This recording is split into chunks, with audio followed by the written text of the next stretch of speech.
I'm Evil Little McNuggets, and I wrote this song all by myself from scratch. From scratch. From scratch. From scratch. I'm a fucking mess right now, kid.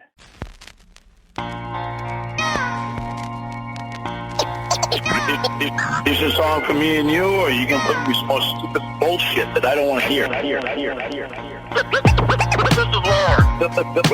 Tells me we gotta rather have a fun time. It's not even my birthday. Oh my God. I'm not Mr. Peanut. I've been honest. I can't get in trouble for it. I've always loved kids. Just not in that way. A bad person. Son of a bitch. Am I contagious? I'm ready for more blows. Are you crying? Yeah. I'm not Mr. Peanut. I'm not fat. How can you say that? My pussy smells like 100% beef burger. Huh? Glass months. Fucking stupid twat. That motherfucker, I'll beat his goddamn ass. Get the car, stupid shit. You're not anyone's boy because you literally do not realize you're the predator. You go, girl. Oh my God. I don't want to hear fucking rap shit. I don't like it. My dicks were very unflattering, unlike yours. Wait, hold on, what? I'm Evil Little McNuggets, and I love it. All right, are you ready? Are you ready to get started? Or are you gonna just keep bullshitting? Let's go. All right. Since We're you want to be an starting on- asshole about it. Wow. We're starting on chapter 5. Okay. Confused by these stats that she said they upload stuff to the internet. Yeah. Okay. Yeah, they would upload it onto, I don't know if stuff's still there now or not, but they would Well, upload all kinds of stuff on I there. just wanna, to be honest, I'm kind of curious about the whole thing pretending to be me. Yeah, I don't think that stuff's on there anymore. I think that's taken off a long time ago. And I don't feel like that's something that you can just kind of blow off. Yeah, like that's a really important thing to bring up. That yeah. People are pretending to be you several times. Okay, move on. Like it's strange. If this would be the first time you were hearing about that, that would be very odd. Oh, go ahead. No. I mean, I was just gonna say that like you need details. That's something that you can't just brush over like that. And then also, why would you continue that you've dated fake Casey's multiple times? Well, I think you're forgetting that Lauren's kind of stupid. Yeah, but I'm saying for her, it would make you think why would you try so hard to date me multiple times and now you're talking to me? You know what I mean? Like it's just very weird. It's He's in love with very stalkery. He's in love with the idea of Casey Morrow far more than the actual person if he's fell for this twice. I thought it was 3 times at this point. Well, no, it was Casey. No, that's why the 3 is in. Are you kidding? That's why the 3 is in Casey. This is the third Casey, not the third person to play Casey, because Ember and Lockhart. Wait, yeah, Ember and Lockhart both played Casey. Yeah. So then this would be number 3. What are you confused by? Because I've heard people say that this is the 4th iteration of Casey. Well, who are these people? And then I'd like you to explain who the other 3 were.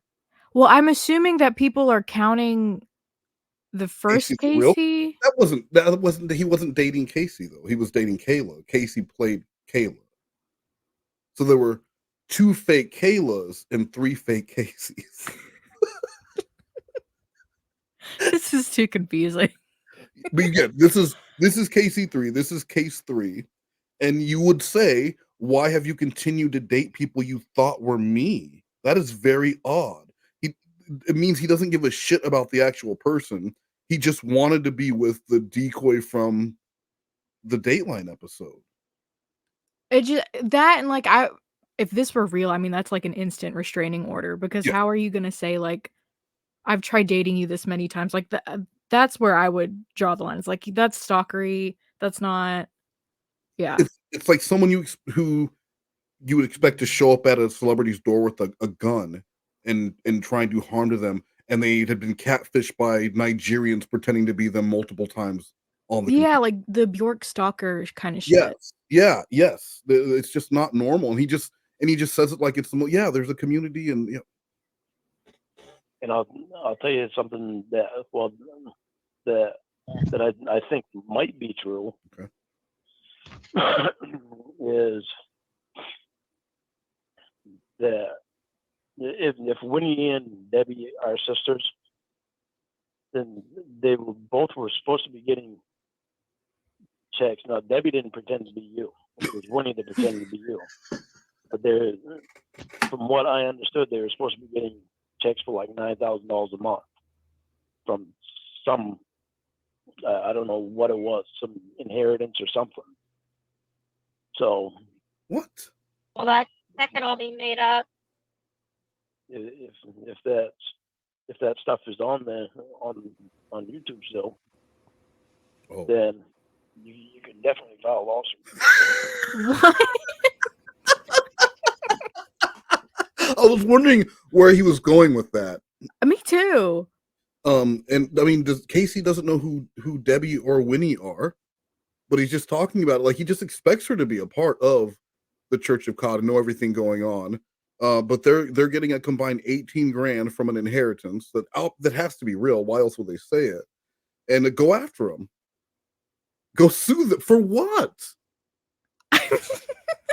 Lauren is so like lawsuit focused. Right? He's so always, and he's had 0% success. 0% success with lawsuits, but wants to file them all the time. But let's not downplay that he has gotten an education in law. He got served by the law. He watched Judge Judy in prison. He did watch Judge Judy, and they played scat 31. Because that's shit. I know I've run across this stuff. Lauren kind of looks like Dr. Phil in this picture. Doing all my research. Kinda. When I was incarcerated. Oh, here we go. I was in the law library just pretty much every day when I was incarcerated. The law library? And I was doing all kinds of research on everything. But false impersonation, I think, is what that would be under. And I want to hear them pretending to be me, just to see my own curiosity. Would have a lawsuit. Yeah, you have a lawsuit. Well, that's something for you to think about, though. That's not anything I can do about it.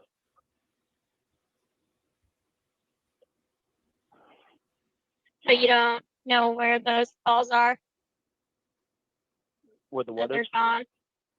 The calls. I don't know. They might still be on there. They might still be on there. I don't know. Because I haven't been able to go on. They haven't allowed me to go on YouTube. They got my YouTube blocked. So. We'll just have Roy do it. Stand behind him. If you want to go on there and look, you can go ahead.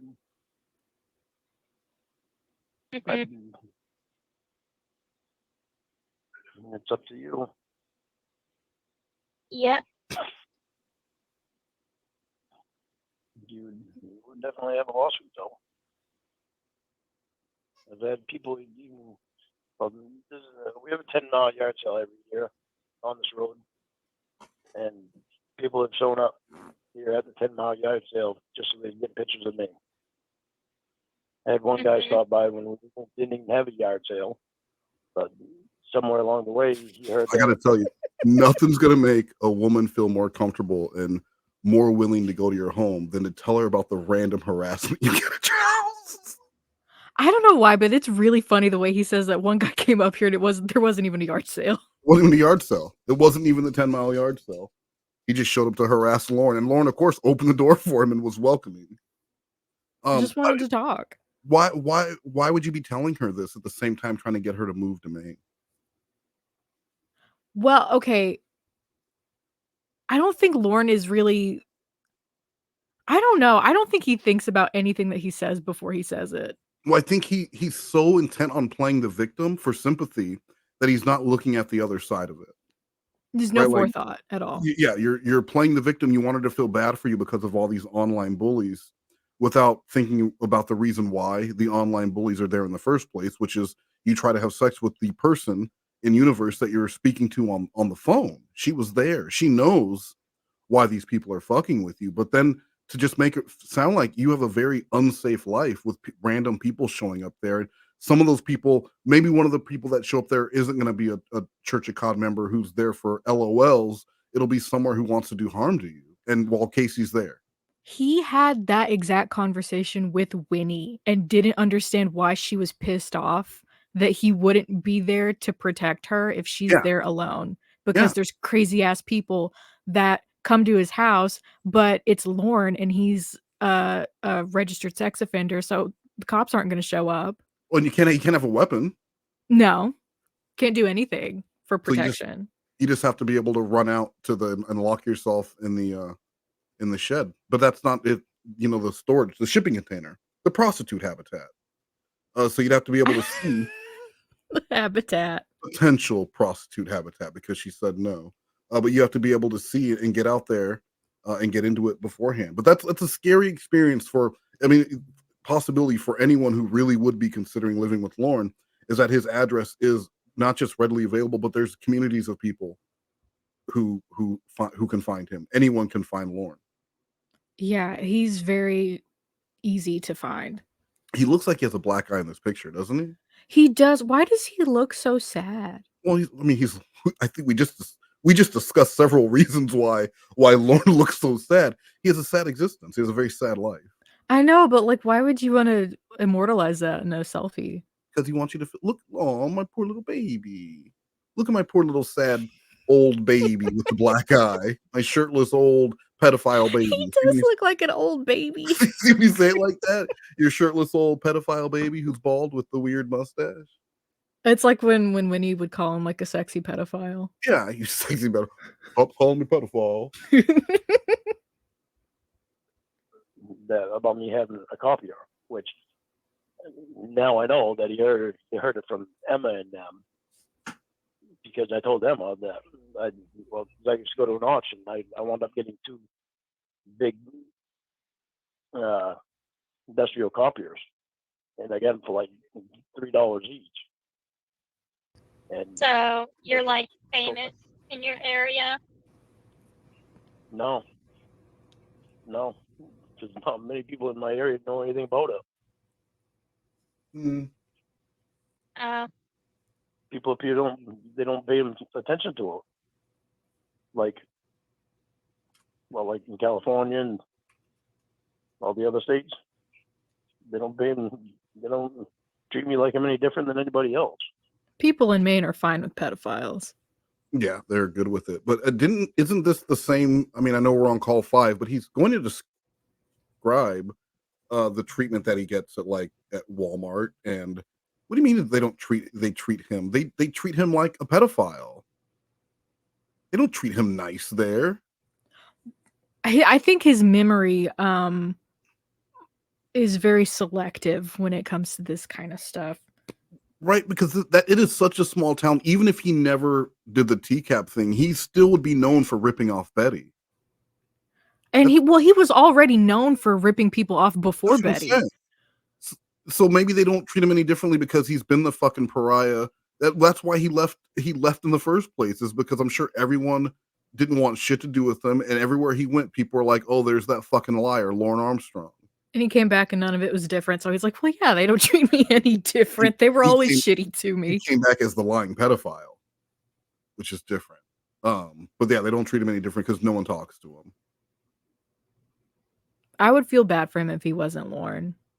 Yes, if he wasn't Lorne, if he didn't deserve every bit of it, you would feel bad for this person.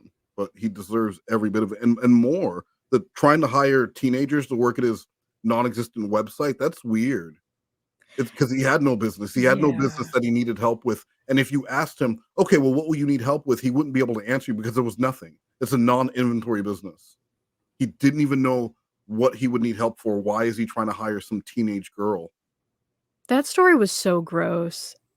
If like anyone else, you really could kind of give them the benefit of the doubt. Maybe he just wanted to hire. But you know that Lauren considers anyone that you're close with, that is the potential for a sexual relationship. If you have someone you're working with, that could be a romantic situation. Why are you trying to hire some teenage girl who just mentioned she needs extra money? Bitch, you don't have money to give anyone extra money. Where is that going to come from? From the business that doesn't exist yet, that's not making any revenue? It doesn't make sense. Well, you have to wait until he gets his septic business back up and running. Then he'll make your bank account look like shit. I mean, he already does that. Then he'll start the web business, and then he'll hire the teenage girls. Okay. Well, no, he hires the teenage girls. And then you put them in the shipping container? And wait. See, you don't understand anything. You put them in the shipping, then you wait until you have money. Okay, I got it. Yeah, it's like putting a lawyer on retainer. Yes. You keep them around until you need them. But instead of a lawyer on retainer, it's teenagers in the shipping container in Lauren's yard. All right. When you put it like that, it makes a lot more sense. He's got Beanie Babies in there. They'll be fine. I can walk out in public and people don't recognize me. Because you look 90? Out in California, I can't say that for sure. Yeah, people would definitely recognize. Paparazzi just follow you around out here. Yep. Yeah. Yep. Can you imagine paparazzi following Lauren? One day to buy that copier. TMZ. All the Mhm. copiers. Was he from like a tabloid? Mm-hmm.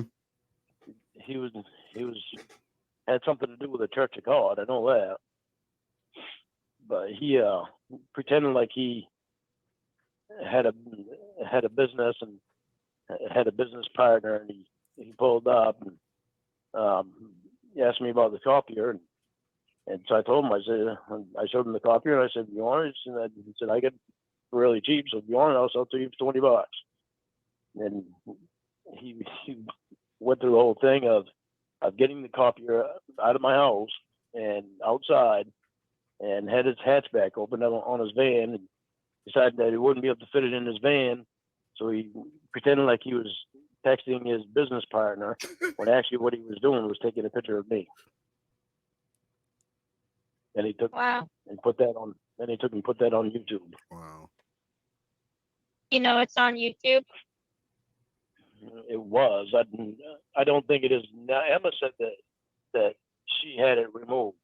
So I told Emma what happened when it happened.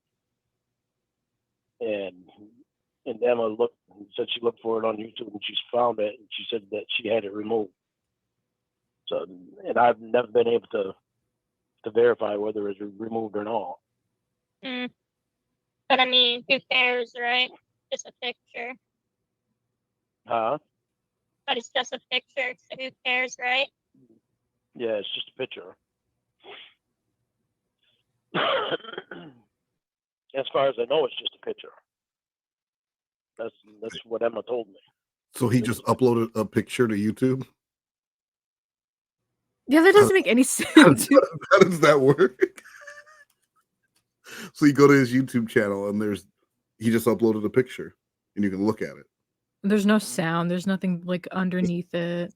12-minute video, just a single frame picture. A Lauren. Disappointed because he didn't make the printer sell. Making this face. the big printer sell. He was going straight to Skowhagen with that $40 or however much money it was. Picture, but I knew that she was talking the truth because it was before. Actually, I didn't even tell Emma about it before. She mentioned it to me. I told her that somebody had stopped by to buy the copier, and then she described the person to me. And I said, "Yeah, how did you know what he looked like?" And she said, "Because he put the picture online. He put a picture of you online." She described his vehicle. something about this vehicle that she described. So I can't remember. Yeah, so I don't think Ember was happy that someone did that, so she, wanted Lauren to know all about it. I was curious about like why she would say something like that because I mean at the end of the day she's put so much out about him. Well, It's like a single video. Because it was like it was her, quote unquote her troll. So she didn't want anyone else, taking part or doing anything like this. These little unauthorized side projects she did not enjoy. So she would want to shut them down. That's dumb. Those videos from the 10 Mile Yard Sale are fun. I've never actually seen them. You haven't? No. I know somebody, I think it was in Up North, he posted pictures of like Avon bottles from the yard sale. I did see that. I did see some of those, but I've never actually watched it. I'll check them out sometime. If it was a video or a picture. But she described it so it was, I knew that it was somebody from there that took a picture of me or a video and put it online. So what's the point of that story? Why did you say this to me? They up to this day they still do it. Even this last yard sale that we had here this year, there was some guy that came and was asking me about some fogger that it keeps bugs away, mosquitoes and black flies and stuff. Okay. And he was asking me about that, and he asked me if that was for sale, and I said yeah. Then he went out back and he asked me if the dogs were for sale, and I'm like, seriously? I said, why would I be selling my dogs? And he said, I thought I'd just ask you. And he looked like he was actually looking around just to see what my place looked like. Mm-hmm. And when all the yard sale stuff was in a different location. And so it's just something about that didn't seem right. And so I'm quite positive that I would have given him the dogs. Well, I know you would have. You wouldn't have thought twice about me. Yeah.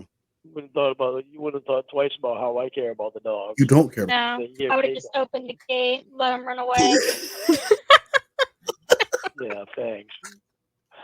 You're welcome. Yeah, nice. Mm-hmm. But actually, my probation officer is actually the one that mentioned that guy or somebody at the yard sale taking pictures of me. You just said Ember did. Wow. He was the first one that I thought of because of the way he acted. Yeah, so. Crazy. Casey's Yeah, not it's at a all bit interested. stressful sometimes. He's so over crap. this. I don't understand why people's issues are. Well, I mean, why do you keep talking to them? No, I'm not talking to him anymore. Jamie's the only one that I've talked to.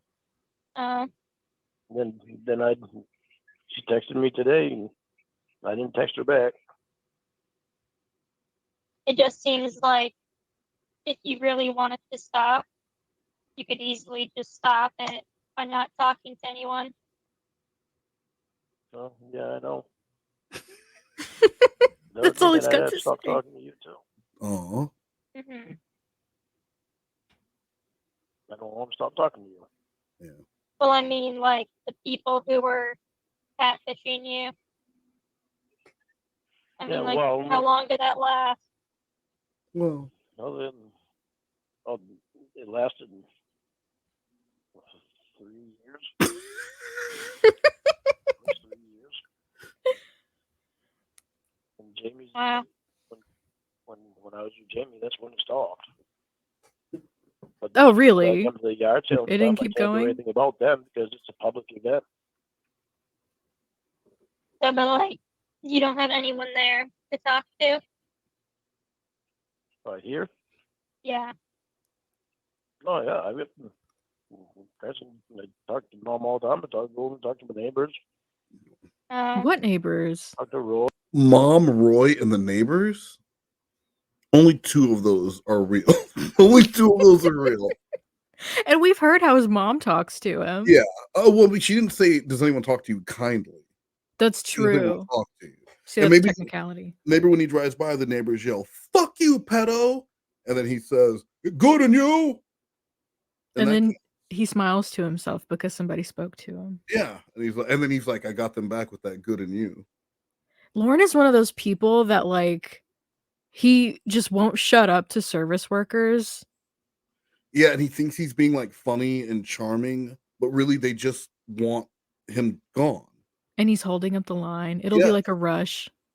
Yeah, and he'll be making jokes about some shit, and they just want this weird, creepy guy in the stained clothing to get out of their line so they can continue on with their day. That's Lauren. Boy, when I go to the store, I talk to people. It's not like Oh, well, there you go. it's not like I'm shy all the time. I have my moments when I'm shy, but Not at the Dateline Stinghouse. Mhm. It just I'm seems not a like, hermit. Again, you know, sorry to pause again, but could you imagine so Lauren went to buy that silver bracelet at Walmart. Right. You know, it wasn't just to walk up, he got the bracelet and walked away. There was a conversation with the jewelry store employee because it was probably like in a case or something, right? Yeah. There was a conversation. Oh, who are you buying this for? My girlfriend. I'm coming to see her for the first I'm coming to see time. her for the first time. I wanted to bring her something special. Okay, well, this one's $7. Whoa, do you have anything a little cheaper? She's not that special. It There was a conversation about a girlfriend that he was going to meet. for the amount of time that he held the bracelet in his hand, it had already started to turn green. Yes, yes, and I mean, I would just those are the kind like I would love to know his interactions leading up because he was probably floating on fucking air, going into that Walmart to get that box of condoms and the bracelet. Giggling and Yeah, with the just like goofy ass grin on his face. like a lot of people want to hide condoms when they're buying them. Not Lauren. No. You probably asked 7 people to price check it. Can you price check this box? I'm meeting my girlfriend for the first time, and I'll probably need more than the 24 I'm getting, but just in case, Yeah, he's gonna have to come back and get some he'll more. go back. I'll go back. yeah, I'm far from a hermit. yeah, but to put up with that for 3 years, I mean, must be pretty lonely up there.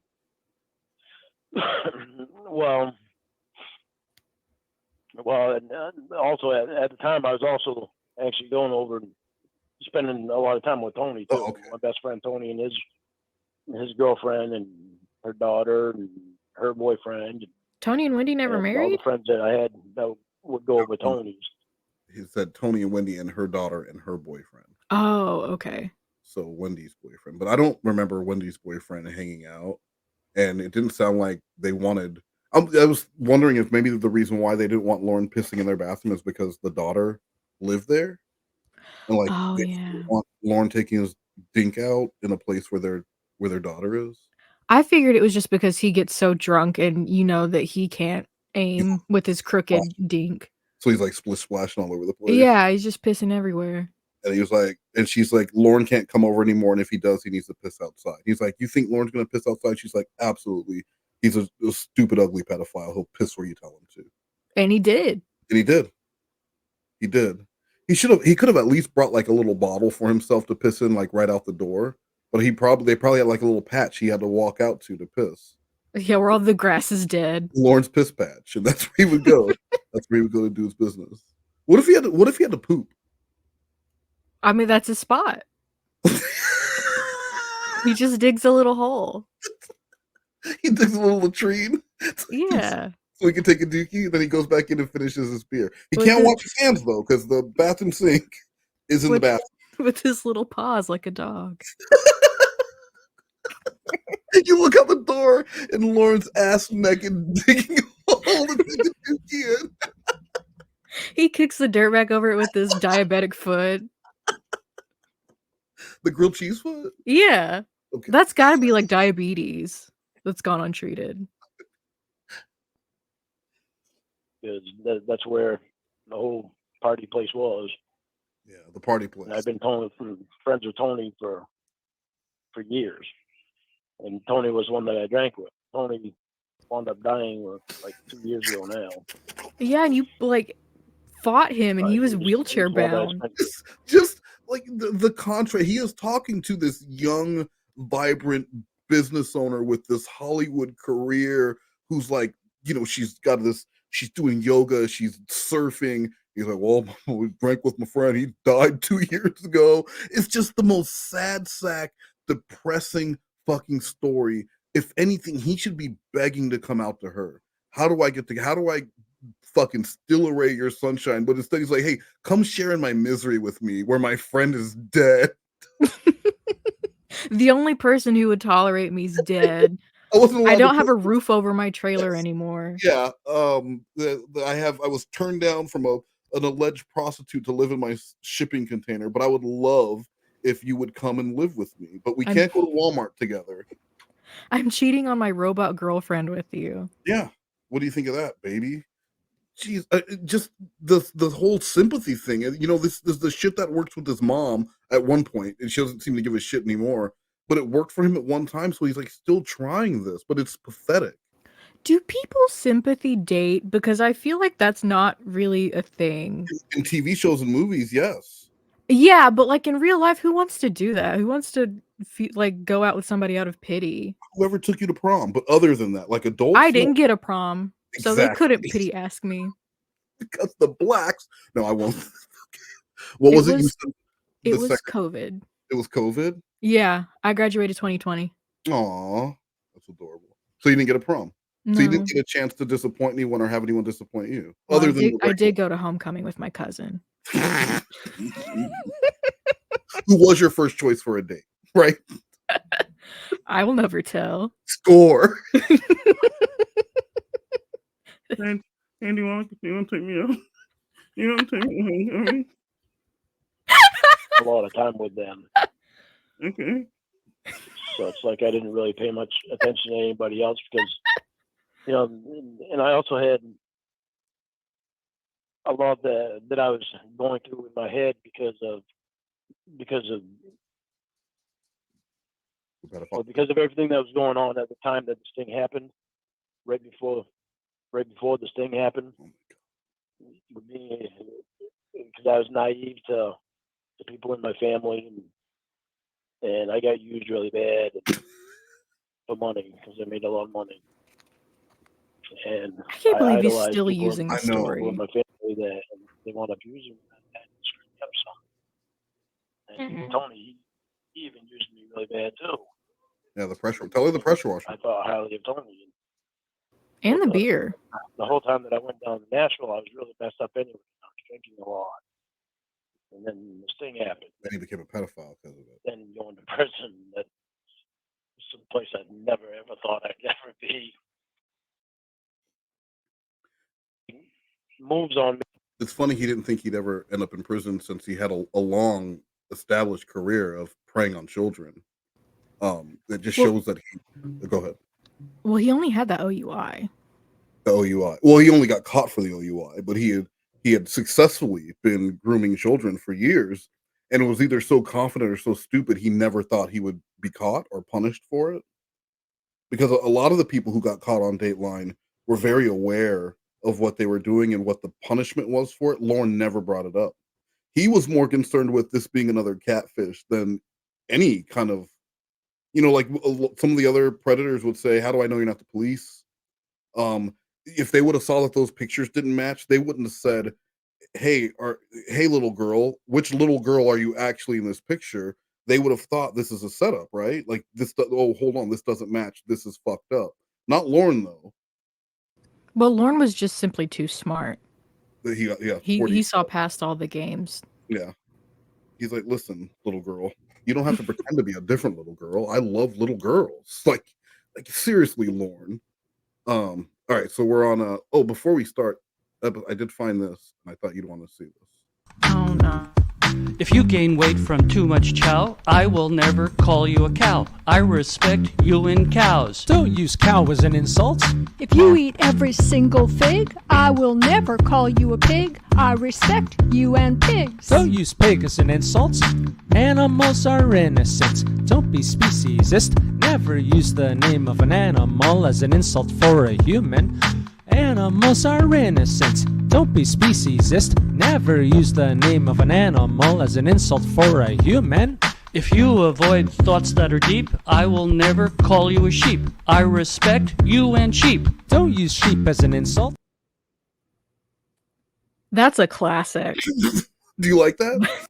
Yeah, I completely forgot about that video. Yeah, that's great. I knew you would like that one because I think I found that one a really long time ago because I was watching the clip of the it was the church song where they're singing about how Jesus Christ is or what? I'm not gonna say it. No, what was it? What was it? What is it? I'm not. Listen, it's not Black History Month. I'm not doing it. Yeah, so that was for you. I really appreciate it. Thank you. You're welcome. And now we are on to Casey episode 6. Like, as far as real girlfriends, was that all before the catfish? For real in-person girlfriend?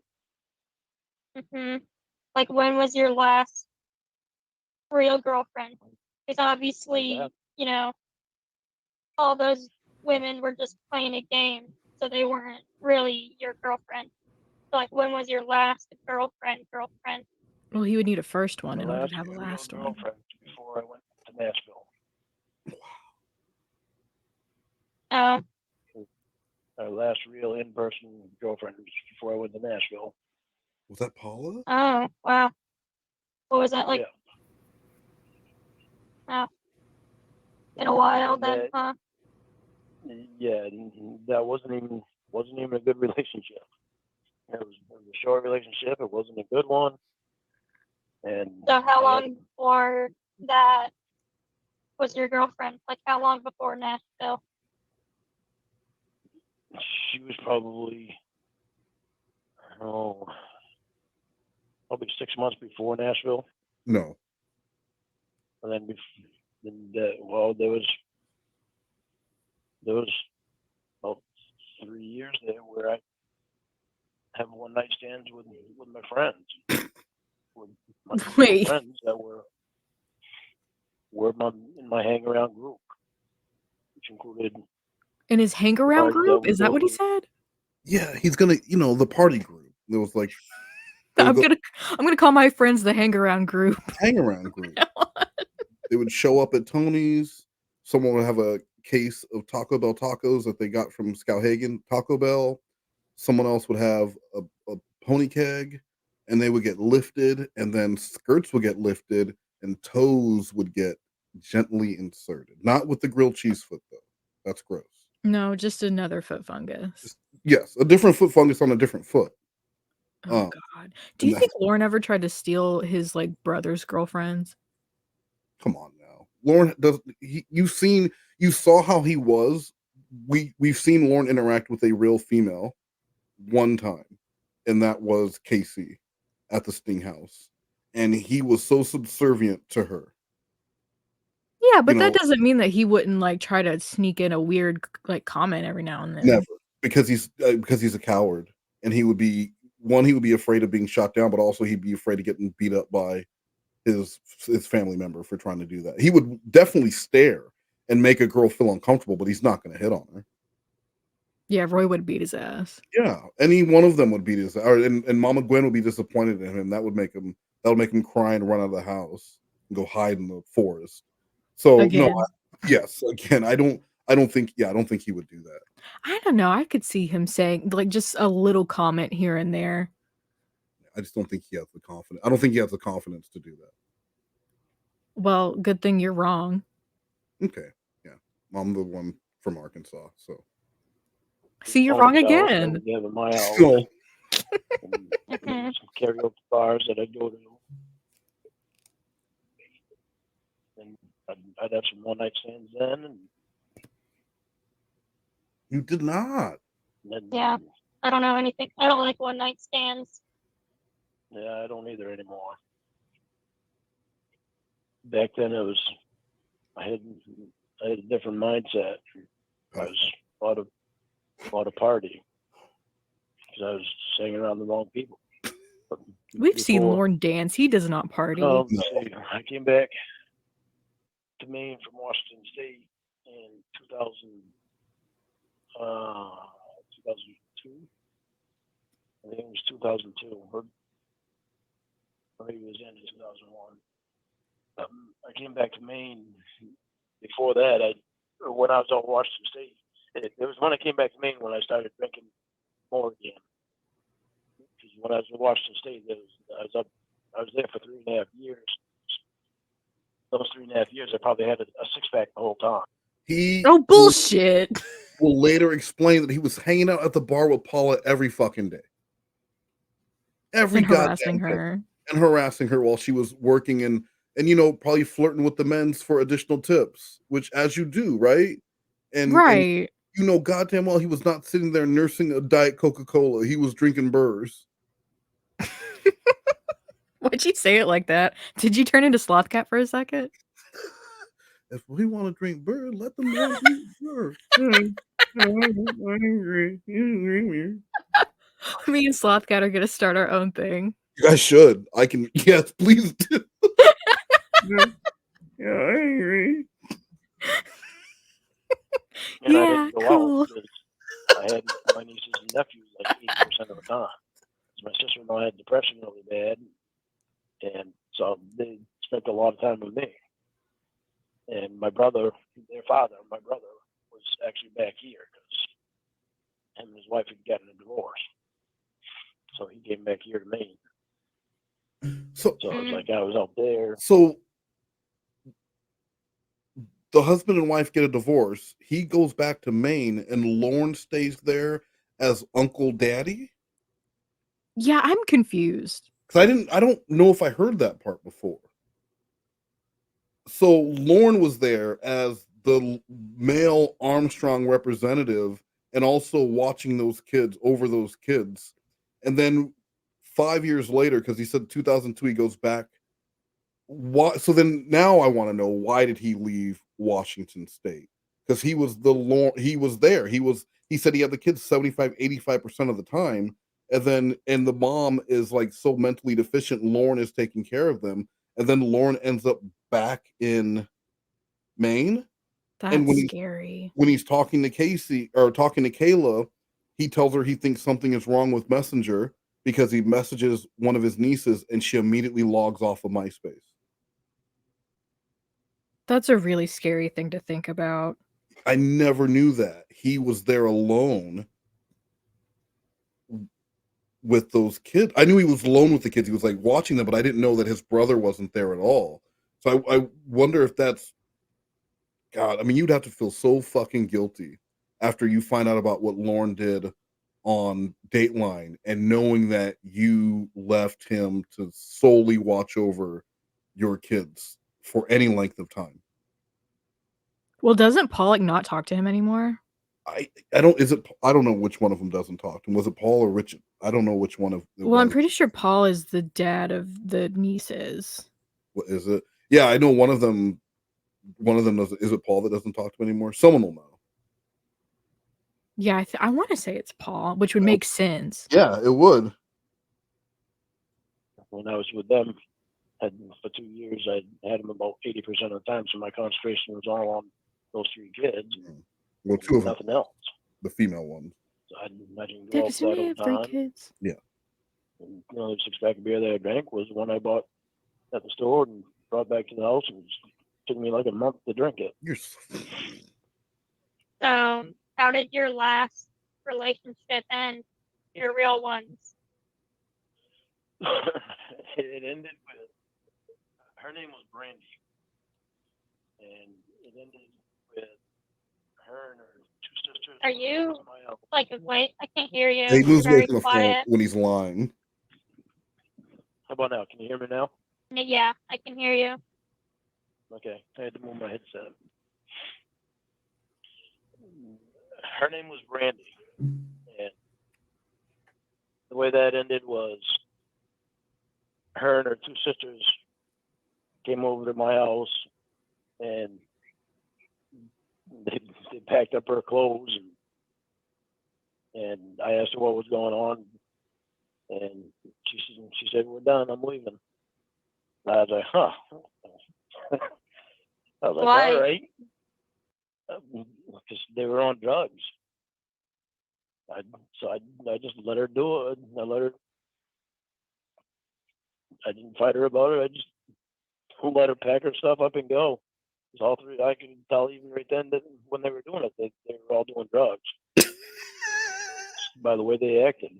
What kind of drugs?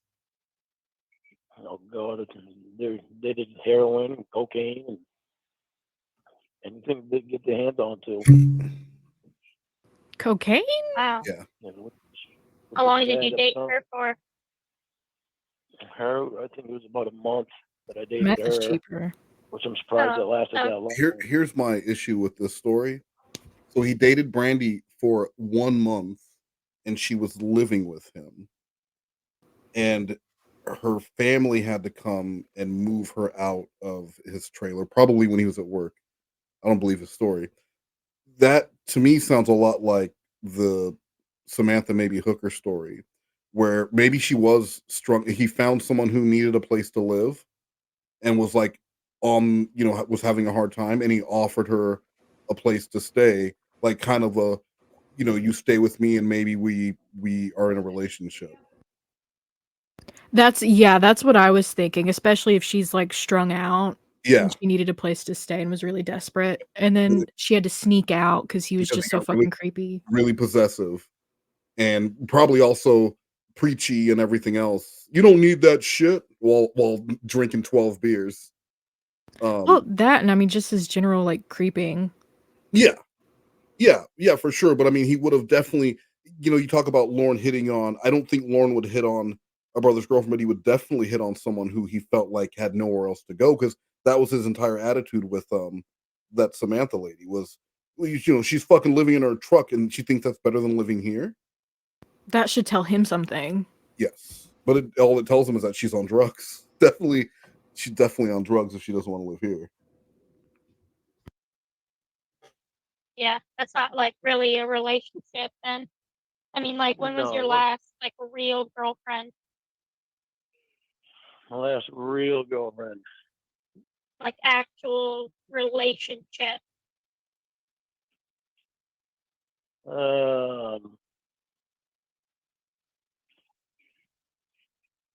I've actually never really had one that I would consider an actual real relationship. No. A real What? long-term relationship. No, come on. Wow. Because of the fact that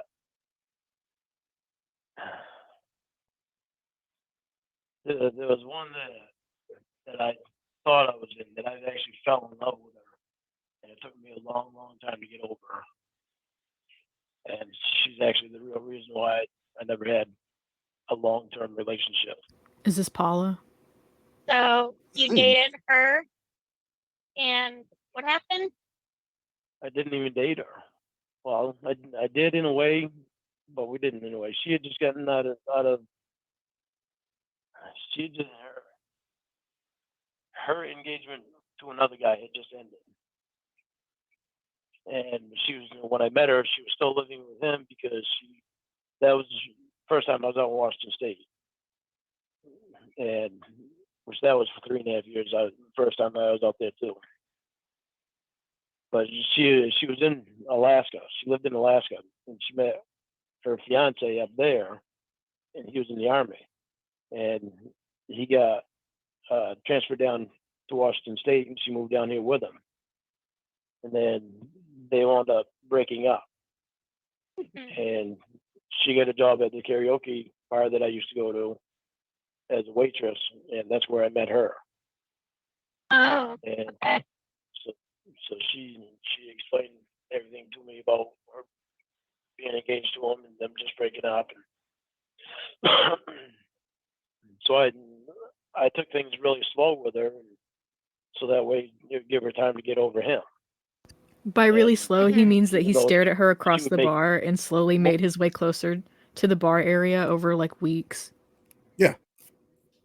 Yeah, until she finally asked him why he was staring at her, and then he like mumbled some bullshit, and she realized that she had another idiot on the hook. Are you But sure that she didn't just ask him to leave? No, because he had money in his pocket. I think Paula was really smart. Like, I don't think Paula gave a shit about Lauren, but she knew that he was definitely, into her and a possible, not a pay pig, because you don't call people pigs. That's mean to animals. We just learned.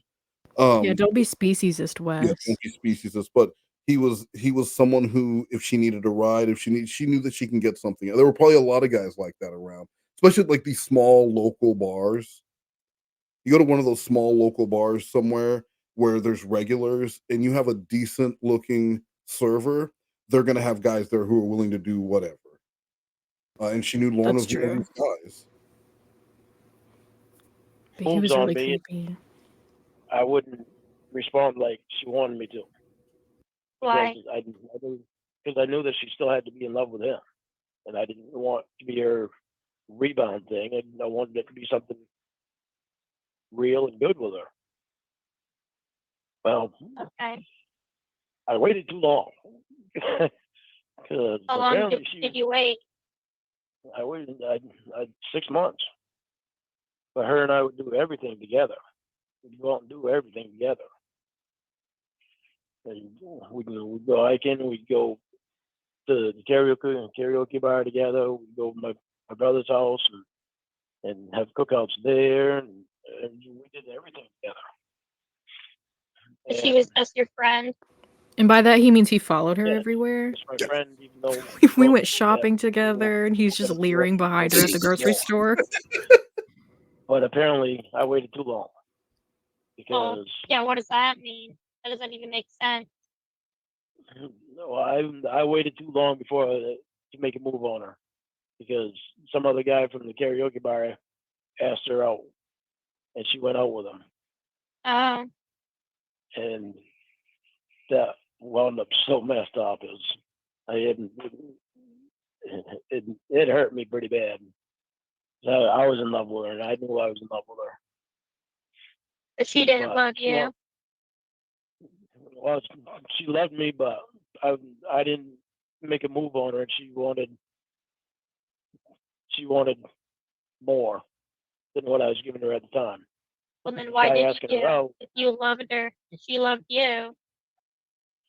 because I didn't know that she loved me at the time, and I didn't even know that I loved her at the time as much as I did. It wasn't until this guy asked her out, and she went on a date with him. She started spending more time with him, less time with me, and that's when I realized that I was in love with her. But then this guy asked him they were only together for like a month before he asked her to marry him, and she said yes. And it floored me, and I was like, "You gotta be kidding me!" I said, "My God!" And it wasn't real for her. What was it? It wasn't him being engaged to him. She only She said yes. She only did that so she would have a place to live. Oh, come on. Well, he expands on the story later, but this person was her ex-fiance to begin. They were engaged, and then in Lauren's story, they were engaged. They ended the engagement, but she was still living with him, and then they got re-engaged. Oh, okay. But he makes it sound like they're different people. But he tells the story again later, and it's the same fucking guy. That's so stupid.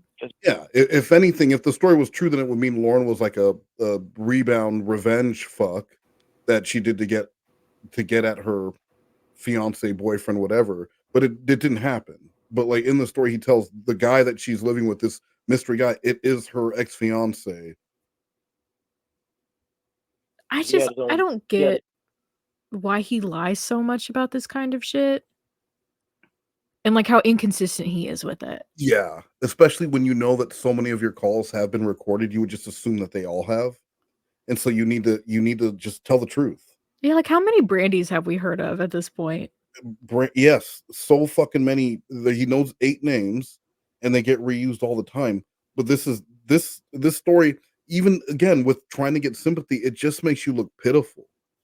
It makes you look like a desperate, pitiful man. So this isn't going to make Casey feel like, wow, I've caught myself a good one. You would literally go after anyone. They don't have to treat you well. They don't have to like you back. You are going to be interested if it's a female who talks to you, or you think it's a female. That's Yeah, it. like it's not desirable at all to somebody who's confident and successful like Casey to Yeah. look for pity like this. And it's all he wants. He's not doing anything to try and make himself look like a desirable man, or like he's, I'm different than you remember, or I'm different from what people think.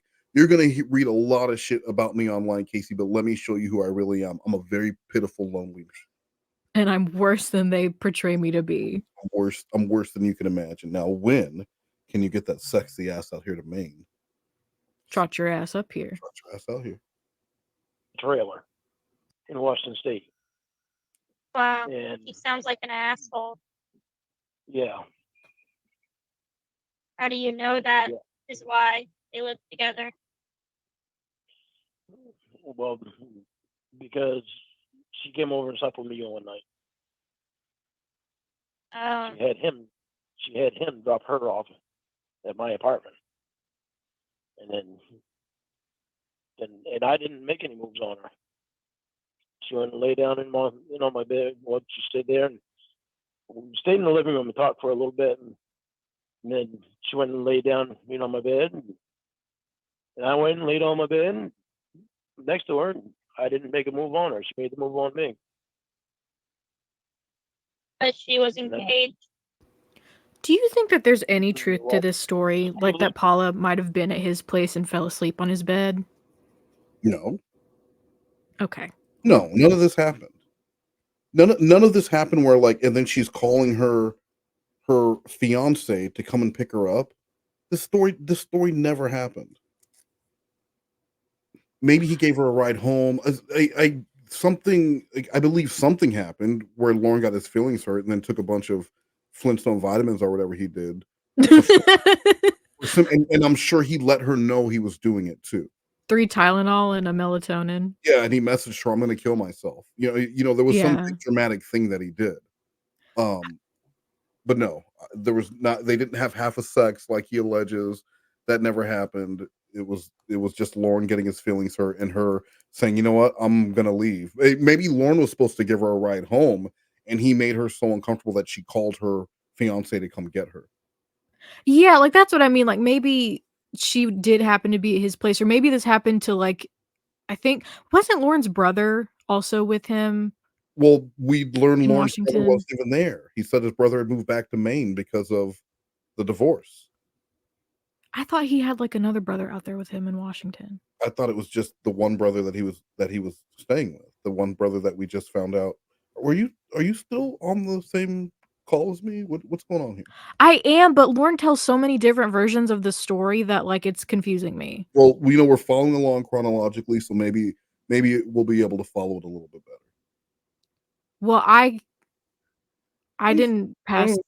Yes. I wasn't paying attention. All right. I got it, Nuggy. Thank you. Shut up. Thank you so much. I'm trying to keep up. She had just broke off the engagement with him. And he dropped her off at your house. Yeah. That makes And then no when we were sense. done, about a half hour to an hour after we were done having sex, she called him up to come get her. And she went back to him. She lived with him. And then the next day they were engaged again. And then it was like a month after that when she broke off the engagement. And she stayed at my house actually it was 2 months after that. She stayed in my apartment for 2 days because she had a plane ticket. She was going to go back to Alaska. Mm-hmm. So that's what she did.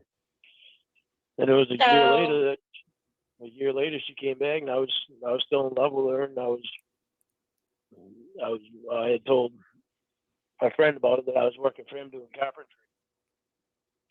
I told him about her. You're And fading out again. it's the area. I've got my phone in the best spot it can be in right Okay. now. So it's just the area. Okay, keep going. Here. Well, no, he's got to explain I it like told my 5 friend times about before we really fully her, get it. and he asked me if I wanted to ask her to marry me. I said, yeah, I kind of do it, but I just don't know if it's really right now or not. What? And well, he had told my brother, which him and my brother were friends too. And then my brother told his wife, and my wife and Paula was her name. My brother's wife and Paula were friends, and so my brother's wife told Paula, and Paula came back and told me. She said, "Don't ask me to marry you because you're actually one that I really would marry." Why did that Like, doesn't make any sense? That's when it really hit me that the whole other time with this other guy James was just fake. Okay, but that makes no sense, like at all. No, it doesn't.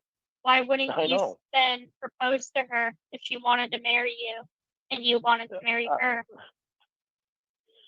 Because just by her saying don't ask me to marry you, it stops me. Because it's something. Since when has a no ever stopped Lauren? Don't fuck me. That's all it reminds me of. You said, "Don't fuck me." Don't. Oh my god. Don't ask me to marry you because I would actually say yes. That's a line from like an 80s or 90s rom-com. That's what I was thinking. It's like it's got the Hallmark movie energy to it. Yeah. And then she disappears, and then he spends the next 30 minutes trying to find her, and then he finds her, and then she's already engaged to someone else, and that whole thing that never happened long. It never fucking didn't he?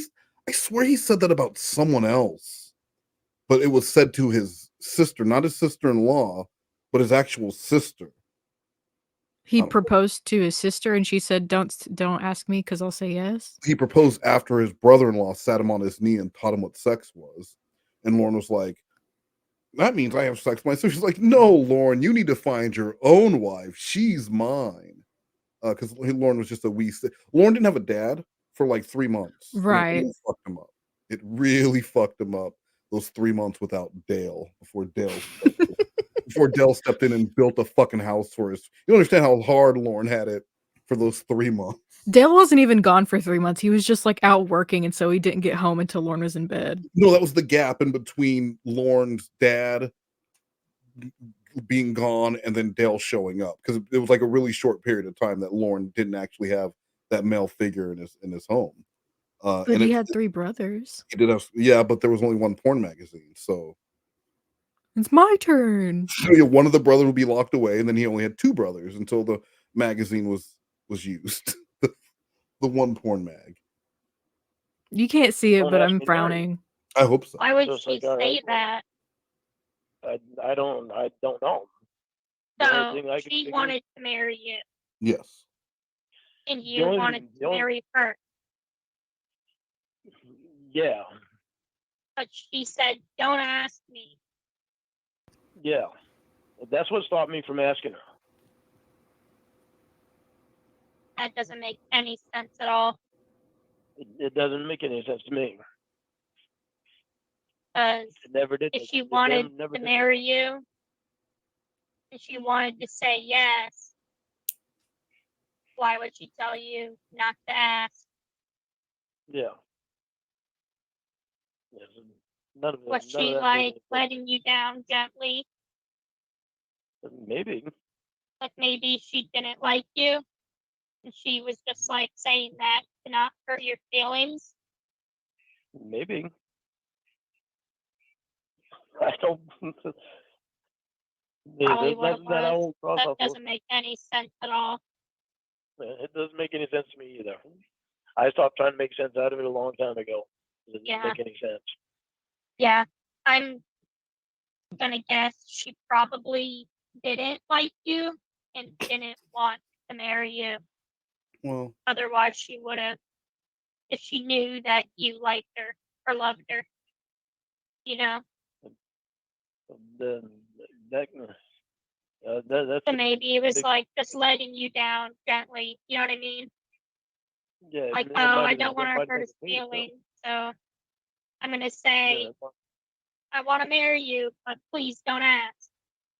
yeah.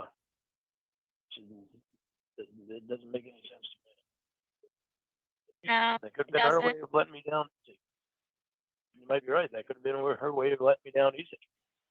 Mhm. That's the only I thing don't that know. would make sense, kind of. But I know I'm glad that that I didn't. I'm glad I didn't ask her to marry me. I'm glad that I didn't marry her. I'm glad that that didn't happen. Why? 'Cause Because so you're glad that you never dated anyone? well, no, I'm not glad that I never dated anyone. I'm not glad that I never had any long-term relationship with actually, Yeah, gotta be sad. God, spit it out, Lauren. with actually, living together type of thing. But Wow. So you've never been in love? yeah, I was in love with Paula. Well, I mean, in love with someone who loved you too. You know what I mean? Like you never Yeah, well, like been in a relationship or like took a woman out to dinner or stuff like that. Well, see, now you're making him sound pathetic, I'm Casey. sorry. Yeah, I don't Very know why sad. she's doing that. That's rude. no, I haven't. Mm. And it's my fault. I know it's my fault because after Paula, I never really gave anybody the chance. Hmm. Yeah. Wow. Because It must really suck. It's like you haven't even lived yet. Well, You know what I mean? Like, oh, I've definitely lived.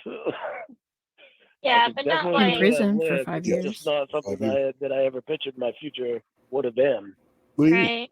Like, I mean, when I was in high school, I pictured my future to be so much different. In what way? I bet. Yeah, This is kind of a bummer. You never had like a Valentine's Day, no movie date, Case? dinner with like a woman She's rubbing it in. who loved you, like you loved her. yeah, You know? yeah. Wow, that's crazy. Yeah. I've always wanted that too. Hmm. Well, yeah, everyone does. It really sucks because Valentine's Day comes around and I don't have that special someone there that I can do things for and stuff that I love doing. Yeah, you've never done any of that. Yeah, Yeah. Wow, want to be my first. that's kind of shocking. Oh my God, want to be my first? Want to be my first.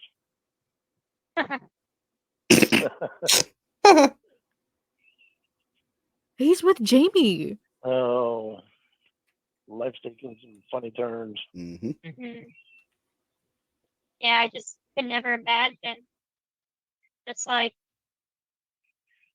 I don't know, being in my 50s or whatever and like never experiencing any of that. Kind of a bummer. It is a bummer. Yeah. I'm very sad for you. Yeah. Thank you. I think. I've been, even though I've never experienced those things that I've always really wanted to experience with a relationship, I've never felt alone. Why not?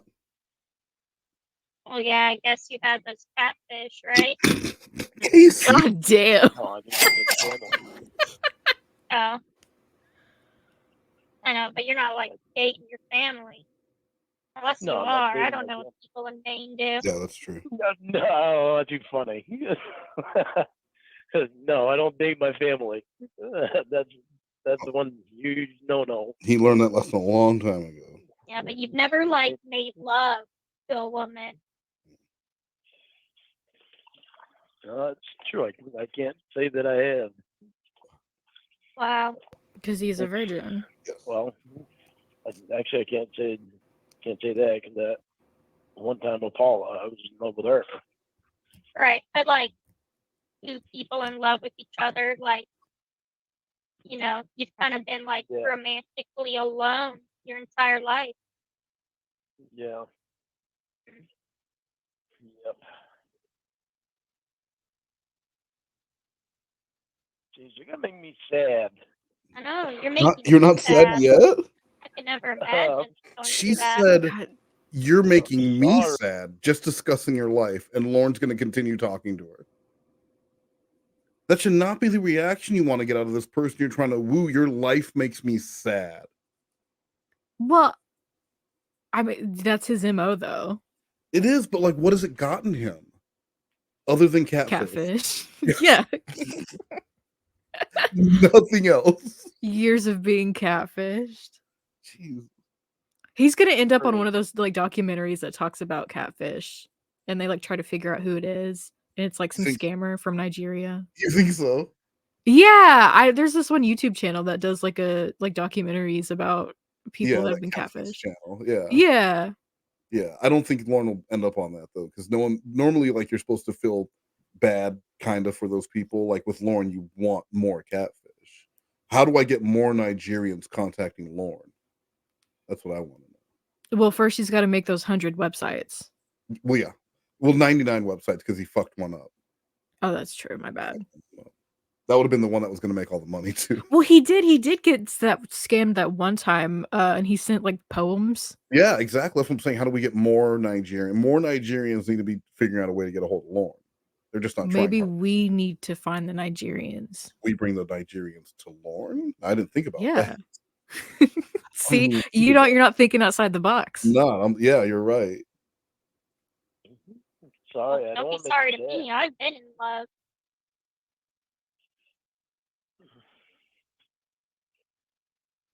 Yep, I definitely want a different future.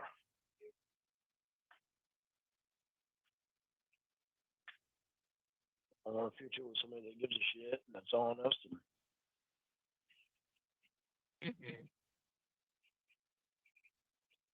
and that actually wants to enjoy life. Yeah.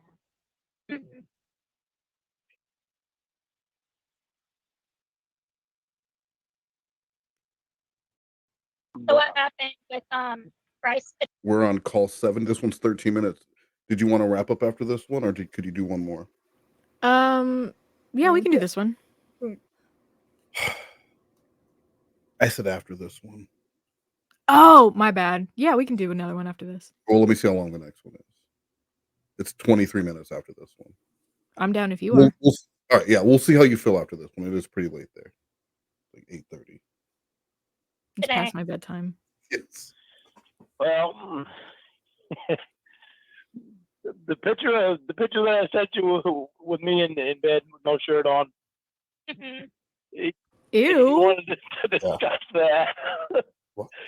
I said, "What's there to discuss?" I said, "I didn't show any of my private parts." I said, "I showed my upper part." I said, "There's nothing wrong with that." There's man boobs. So is he looking at everything we're saying to each other? Well, I think they see everything. Well, whatever is on my screen. Well, I found out basically what the problem is, because he wants me to have a healthy relationship, and he sees that I've been having all this stuff to do with these people from the Church of God. And even though Jamie didn't have anything to do with the Church of God, she didn't. She had. She knew the other people that were involved in them. And there's them, and then there's you that had to deal with this thing. Yeah. So it's like he's connecting all that and thinking that because I'm having to do something to do with all these people, that I'm not having something healthy. And I told him, I said, Bryce, I said, she's 36 years old now.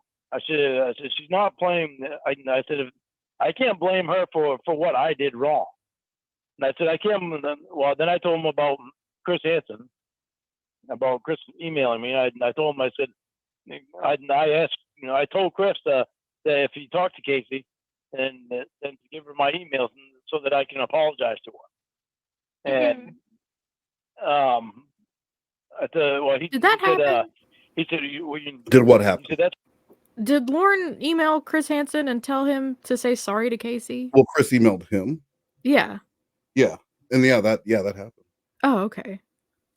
Why wouldn't he want to apologize to Casey, who spent a minute and a half in a room with him, and not the actual children that he, affected in their lives? Why wouldn't he want to apologize to the person who was the decoy, who roped him along for months, whose job it was, whose role it was to get these men into arrestable situations? Why wouldn't he also want to apologize to her? Why would he apologize to her?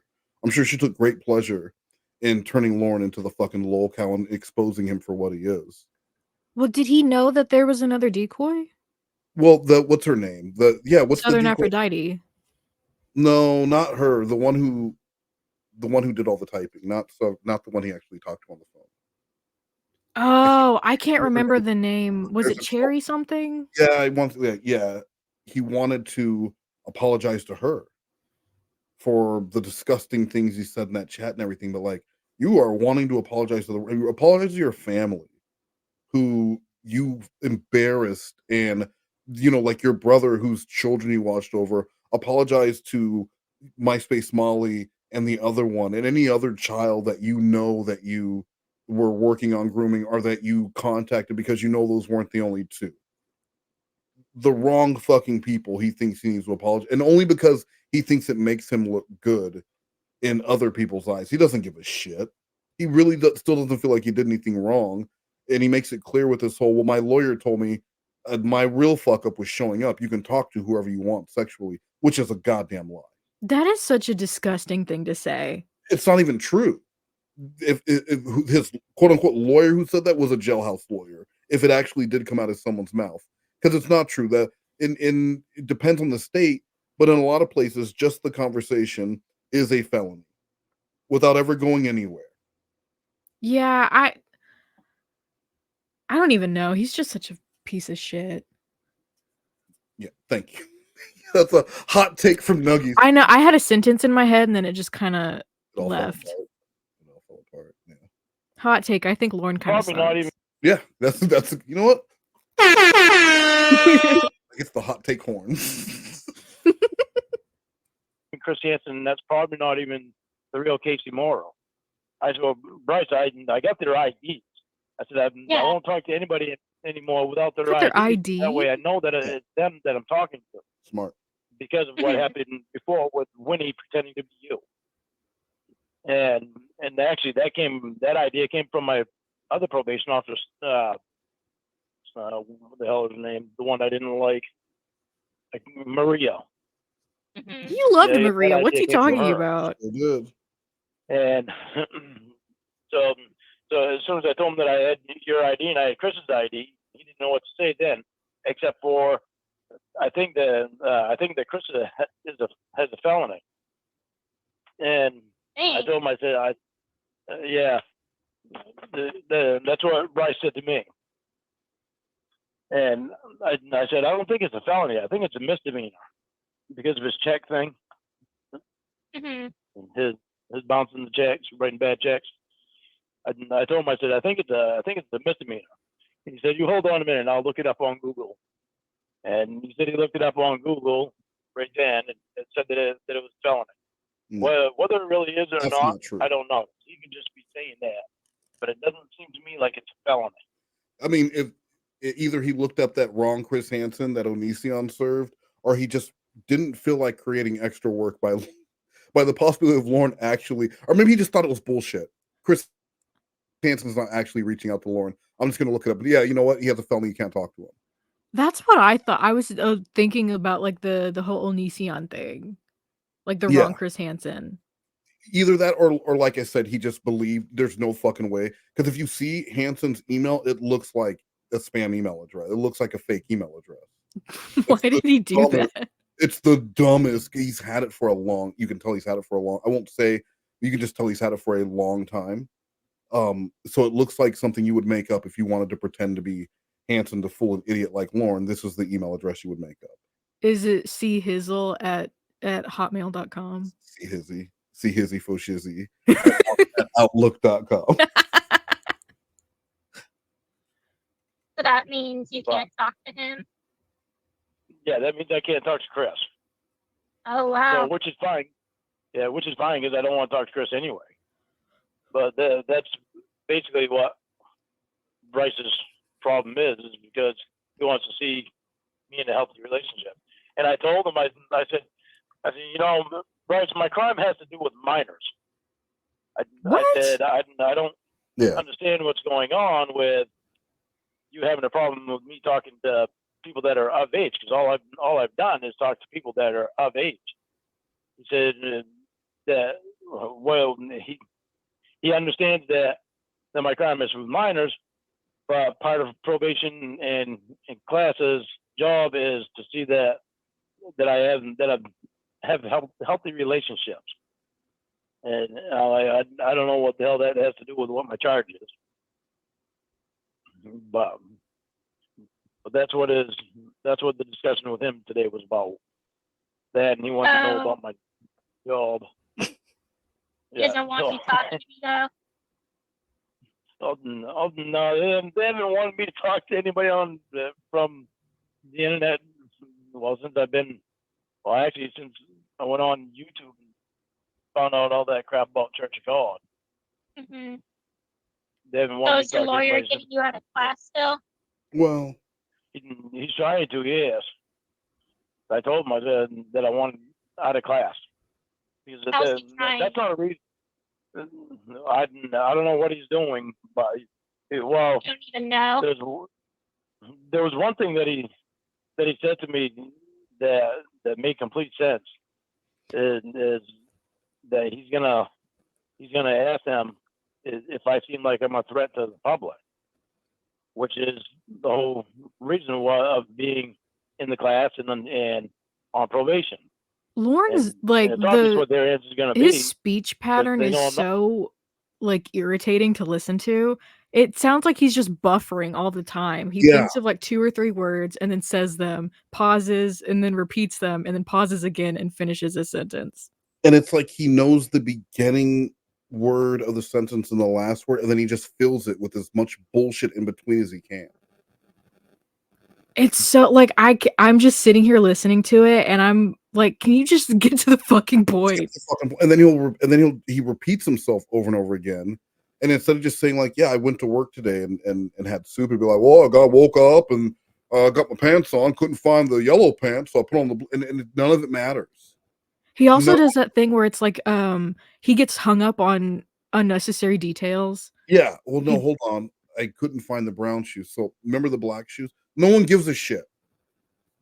Did you have coffee today? Because it'll be something like that, where you just ask him one simple question, and he goes on all these goddamn he's McNabbing all over the goddamn place, and you never get to the final destination of that joke or that story or whatever it is that he's trying to tell. And it's a detail that's usually not even relevant. Like you could ask him about coffee, and he'd be like, "Oh, well, you know, I got it from the creamer from the door of my fridge, or was it the powder creamer?" Yeah, it wasn't in the door. It was in the back behind the milk. I couldn't find it, and it just doesn't matter.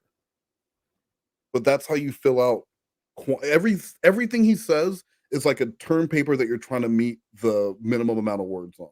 But he doesn't have a big enough vocabulary to really like. So he fills it with us, and us. Yeah. And then he repeats the sentence Shakespeare again. was when you get that uhs and ums to your. You know what, Lauren? That's fine. It's fine. That's why he was Not 87 offensive. at 87. That's why. That's exactly why. Well, what if they So, say you are? well, then they'll have to prove it. And how are they going to prove that when I haven't done anything wrong other than them incarcerating me for drinking beer? That's it. That I haven't drank beer for, well, it's been 2 years. 2 years since August, since July 7th. So 2 years and what's this? November, August, September, October, November. So 2 years and 3 months I haven't had anything to drink. Perfect example I of wanted to have a beer. detail that doesn't I matter. wanted to have a beer, but I'm like, no, because it'll bite me in the ass if I do. So, one? What happens if you have one? Well, if I have one and they bring it up on the lie detector test, and it comes up that I lie, even though I don't believe in the lie detector test at all. But if it does, then I have a guilty conscience of it. Then I'm not gonna lie about it because it would have been true. Mm-hmm. How often do they give you those? Used to be once a year. Now it's once every 6 months. Yeah, they do that when you're a liar. So why they changed that? I don't know why they changed that. I don't know either. It's almost like Lauren isn't Right? very honest. Oh yeah, I failed Because them. you would think the longer that you've been dealing with probation and the longer you've been more honest and shown that you're a trustworthy person, they would reduce those things, not increase them. It's just different for Lauren. Just different. They're out Lauren, to get him. They like Lauren so much they want to see him twice a year. Yeah, that's what it is. He's just so good. The guy's so goddamn personable. Is there any way I could see him one more time per year? Like, you know, we'll pencil him in. We'll also keep him in a rape class because the professor there loves him. Professor Baps can't get enough of Lauren Armstrong because Walter Baps is the teacher in the class. I thought he taught math. No, he teaches lit. We're about to get lit with English lit. Hi, I'm Mr. Baps. And he comes in. That's his joke that he starts each semester with. And, you know, Lauren's been there so long, he, like, mouths the jokes along with them. Baps fucking hates them. Does Baps come in with a hat on backwards? Comes in with a Coke can. Oh my god. Shut the fuck up, I hate you. For anyone who's going to ask, this is what my dick looks like. This is what it looks like. And then you get started. You got to get that out of the way before class starts. It's going to come up. It's got a Pepsi logo on it? It's a class full of sex predators. Someone's going to ask about the man's penis. So let's just get it out of the way right now. That's why I don't believe in them. Because they keep proving your I'd actually tell them the truth. Oh yeah, yeah, because I'd tell them the truth, and I knew it was the truth. And they came up that I failed, and I'm like, there ain't no fucking way that I could have failed that. I failed it a couple of times. And that's why it doesn't make any sense to me. But that's why they can't use it in court. Because you can. When's your next one? My next one is actually December 7th. I actually didn't. I think I told you, didn't I? No. Maybe I didn't tell you. Honey, write down my lie detector last week that you called me. And my probation appointments while you're at it.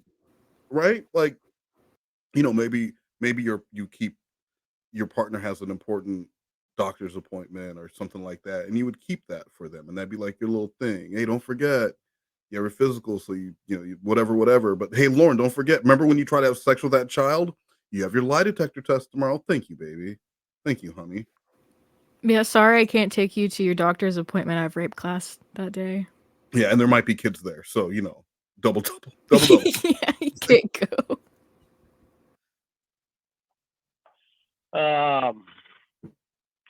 They asked if I had seen any images of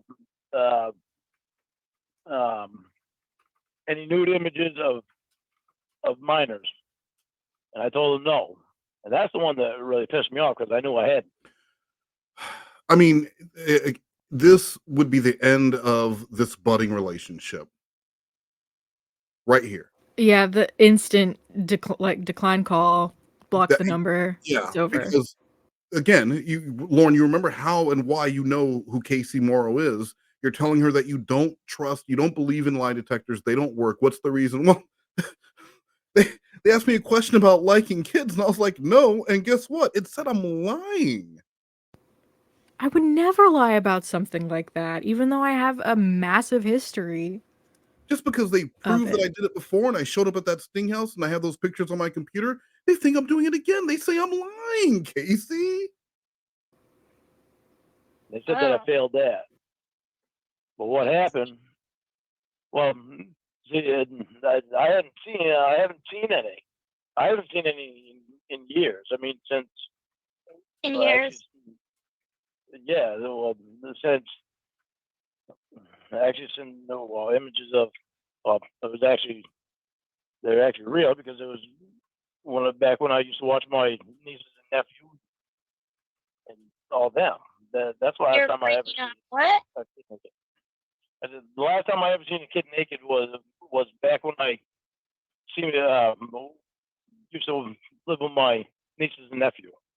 I used to have them all the time.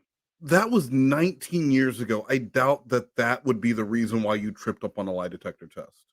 Well, doesn't he admit that he looked up medical images? I don't know. I don't know. So because these were out of order, there were some of them that I did miss.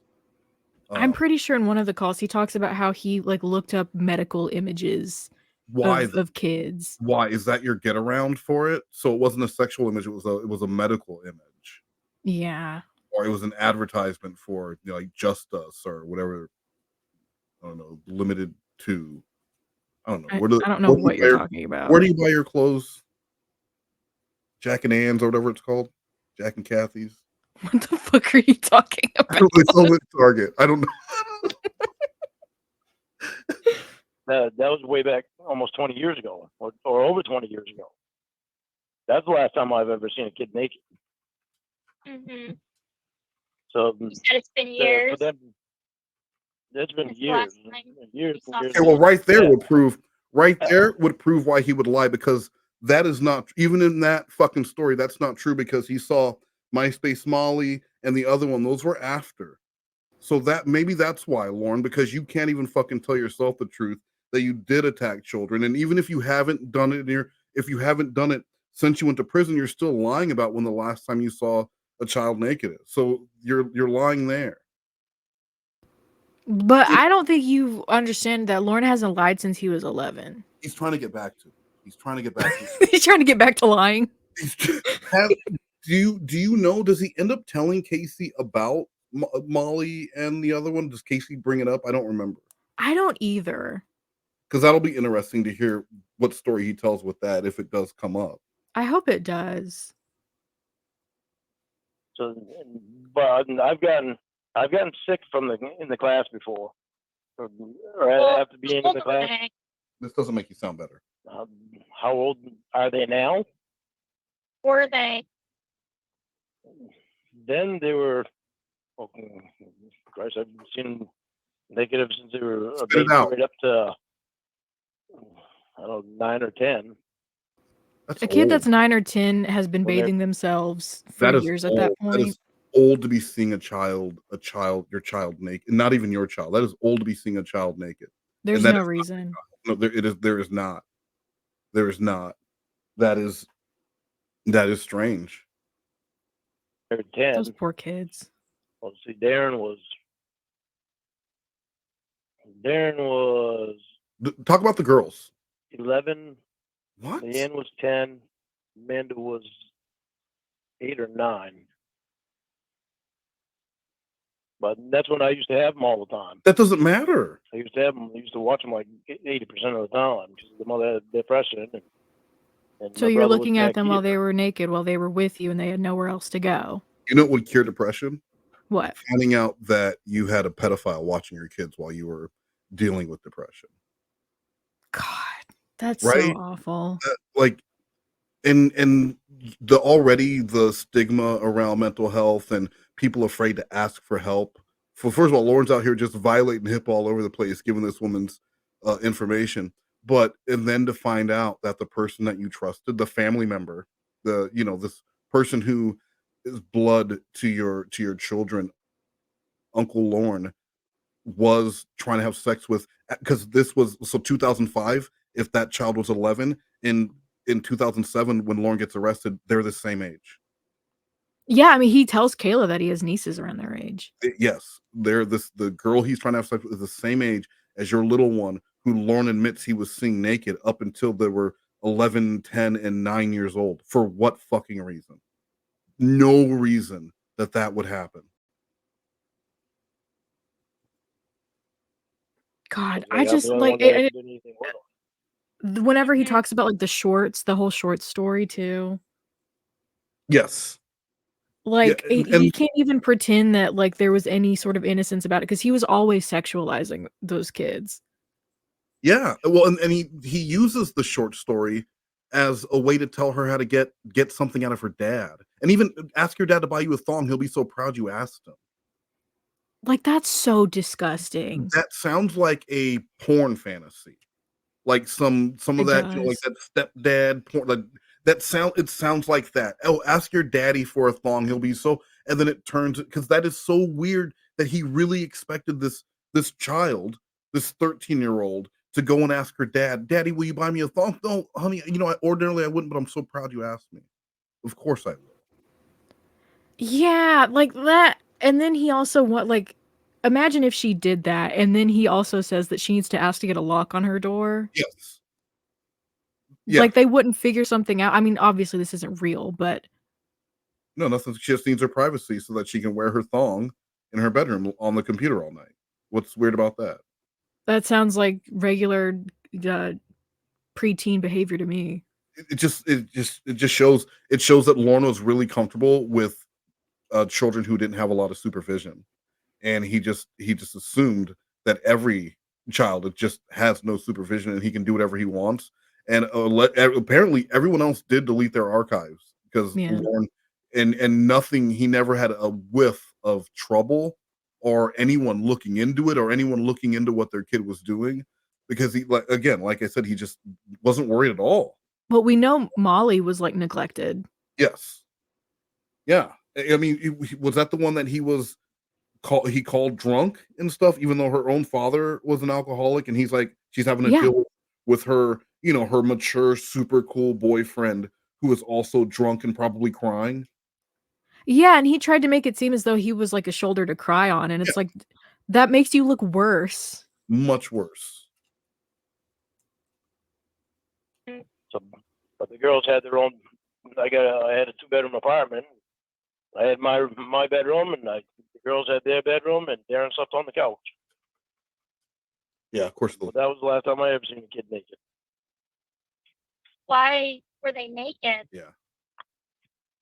Because they'd take a shower. Because I'd take them to the pool. I'd take them to the pool too. They'd come back and take a shower after they get in the pool. And then they have to take a shower in the mornings. And you had to like bathe them or something? No, I didn't bathe them. Then why were you seeing them naked? They bathed themselves. But the girls the girls and Darren, when they were really little, they'd take baths, and they didn't want to take showers. They wanted to take baths. So Laura always told me let them take a bath instead of a shower. Laura told me to let them listen to this. Let me go back a little bit. Yeah, they didn't want to take showers. They wanted to take baths. So Laura always told me let them take a bath. Do you hear that? Yeah. Let them take a bath instead of a shower. So until they were probably, Darren was probably around 8 when he started taking a shower, started wanting to take a shower. It wouldn't matter. Why? Even if he was taking baths at 8, why would you be seeing these kids naked? No, because There's no reason at all that I can think of. None. Absolutely none.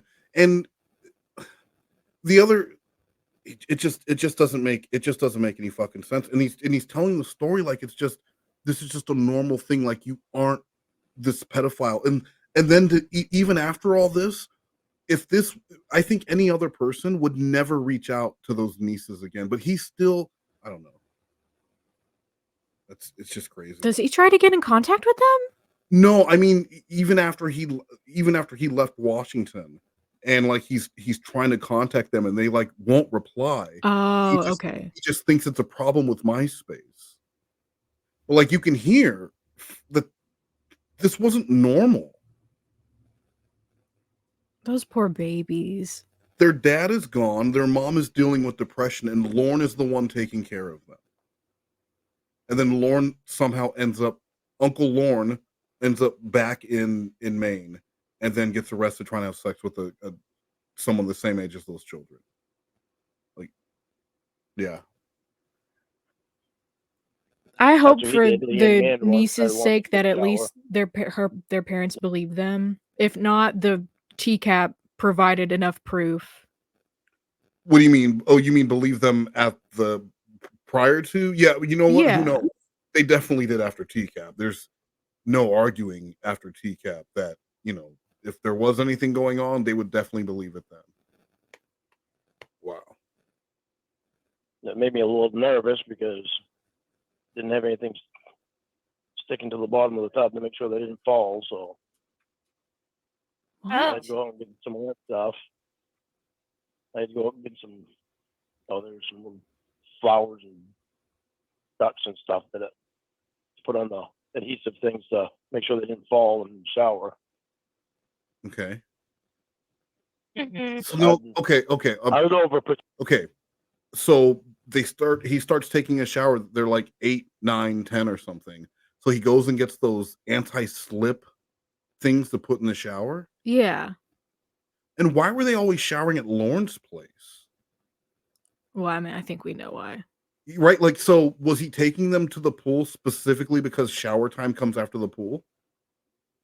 I wouldn't doubt that.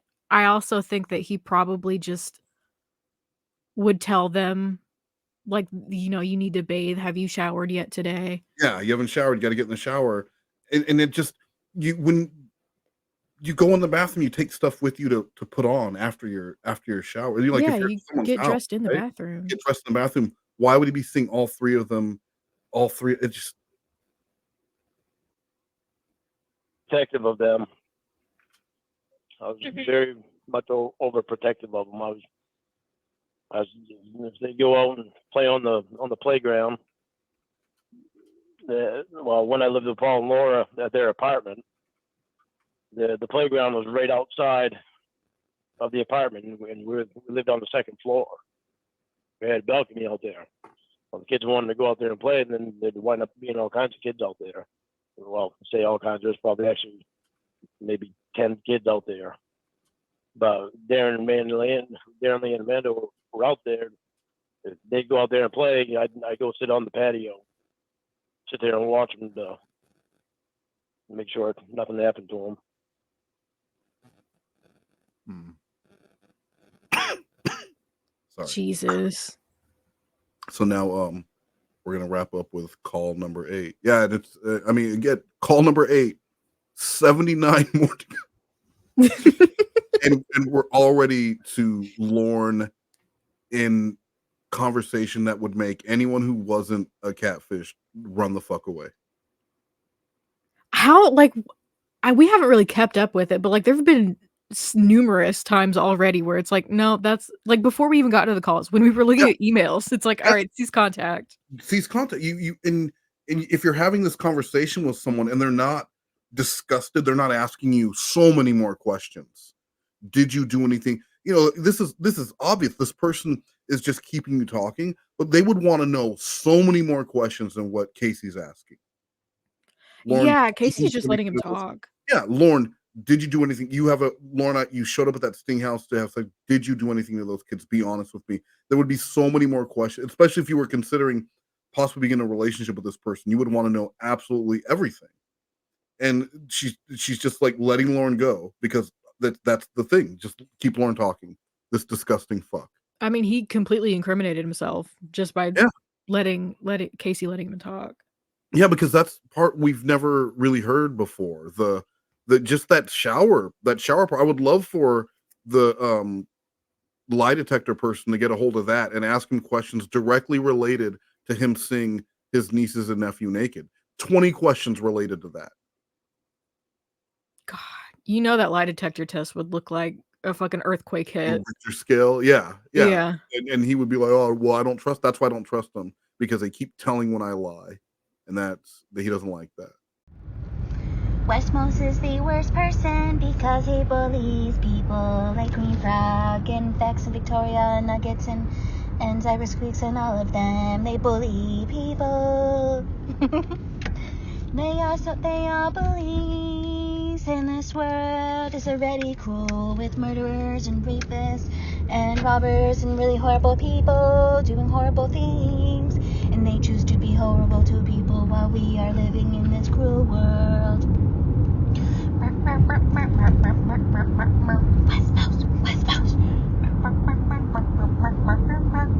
Westmost. He is the worst, and he is the worst, and he is the worst person.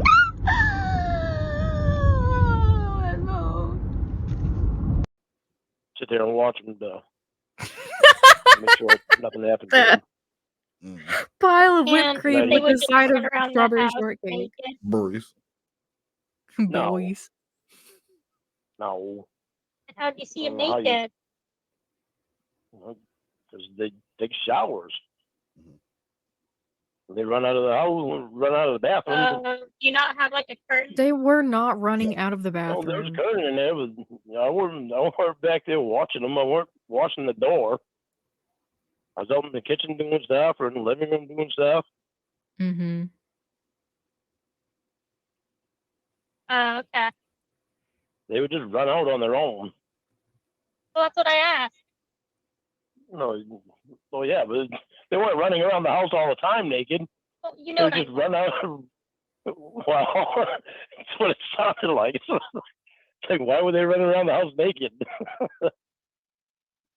That's exactly what you described. Yeah, I was very much overprotective and God crossing the road. Overprotective how? Overprotective of other people's children, of his niece and nephew, but trying to have sex with other people's children. Like it again, it doesn't make you look good. All these things you're trying to do to make yourself look like a good person, because all she's going to be focused on is these naked kids that were running out of they're not doing that. They're not 3 and 4-year-olds maybe running around naked. Like that's a funny thing to them, right? But Right. Like 10, 11, and not just running around like their brothers there and they're running around naked. They're not doing that.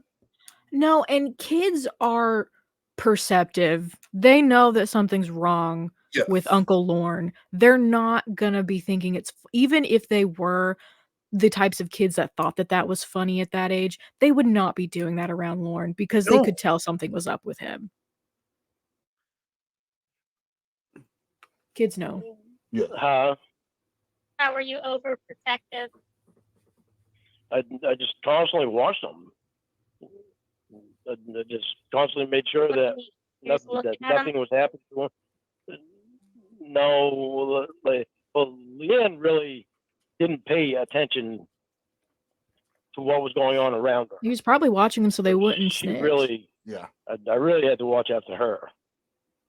But it's like even the other two will also, Darren and Amanda too. It's like they get transfixed on what's going on. Starting to get quiet. Huh? I can't hear you. Well, I've got the phone outside. Sound far away. Okay, how about now? I don't know. Keep talking. Okay, they get trimmed. It's like Darren, if he'd have something a toy or something in his hand, he'd get transfixed on it. So it's like he'd have that, and he'd only be concentrating on that. Does he And just mean nothing the kid else was that going on around. focused? Yes. Well, wasn't he And like Leanne 9? Huh? You said he was like 9 or 10? Yeah, Darren was like 11. Well, Yeah. all of them. Wow, Play with Christ, toys when I all the first, time. yeah, when I first got out to Washington State, Darren was, oh shit, he was 6, I think, Mm-hmm. and he'd just been the same the whole time. He just Wait, so he the was way he Lauren was, looking he after just them for 5 concentrated years? completely. I think he says didn't he go to Washington State, leave, and then go back? I don't know. I thought like he went to Oklahoma and worked at a Denny's for a little bit, and I thought he went to Washington twice. We might find out during these. I'm pretty sure he said he was there twice. Okay. Completely, he didn't even hear it. What you say? If you talk to him, he wouldn't even hear you. Yeah, like a fucking so kid. Transfixed on what he was had in his hand or what he was doing, and that's what kids do. Didn't hear anything. You'd have to say his name 3, 4 different times, and sometimes even grab a hold of his arm to say, "Hey, can you hear me?" Then he'd come out of his trance and he only half attention to what you're saying. The kid was hypnotized by his Yeah, fucking that Mega way. Man action figure. Amanda she somewhat had more of attention span, but she was somewhat more alert. But Darren and Leanne were. So how much did Lauren love it that he was dating a woman also named Amanda? Oh yeah. I have a niece named Amanda. Right? God, that's awful. Just completely got involved in whatever they were doing. And it was like crossing. It always made me so nervous with them crossing the road. I take them bowling. I take them to the movies. I take Anything so they didn't have to cross a road. the ocean shores, ride horses and stuff like that. They could only do And activities that were on that side of the Ever street. had with them was always crossing the road. Yeah. I hated to cross the road with them.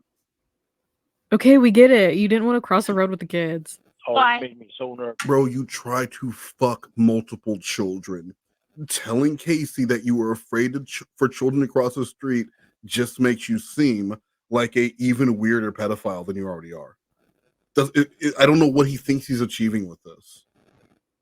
I think he wants to sound like he cares about the kids, but it's like the most basic thing, like crossing the road. That's Wait, you cared about those kids. What about the kids like me? Remember, Lauren, when you showed up to try and have sex with me when you thought I was a child? It doesn't matter. Like it's the Dr. Maurice Wolin thing. You can save 1,000 lives. You can come up with something that's going to help stop cancer, but you will always be the pedophile who showed up to try to have sex with a child. It doesn't change. Yeah, he was like doing cancer research and stuff like that. Yeah. Yeah, and even if he did come up with a cure for cancer, be like, hey, remember that pedophile that cured cancer? There was literally like a skit about that I saw once of like a woman who was talking about like a doctor found the cure for cancer, but he's also a pedophile, and it's like, do you use his work or not? Was it at church? That sounds like a church skit. It was my church. Yes. And it was real. It wasn't a skit. With all the snakes. Just speaking in tongues. It's because it made me so nervous because they just wouldn't pay attention. They ain't going to shopping malls. So they'd be wanting to go in, and they'd start going off without me, and I'd be like, whoa. And I'd actually have to grab a hold of them and pull them back so they wouldn't go. Yeah, they're trying to run away from their pedophile uncle. Like, whoa. The short store is that way, and that's the first stop, girls. Because he was afraid that some other pedophile might walk off with the children. Just like he was so afraid of Kayla going into a chat room again without him.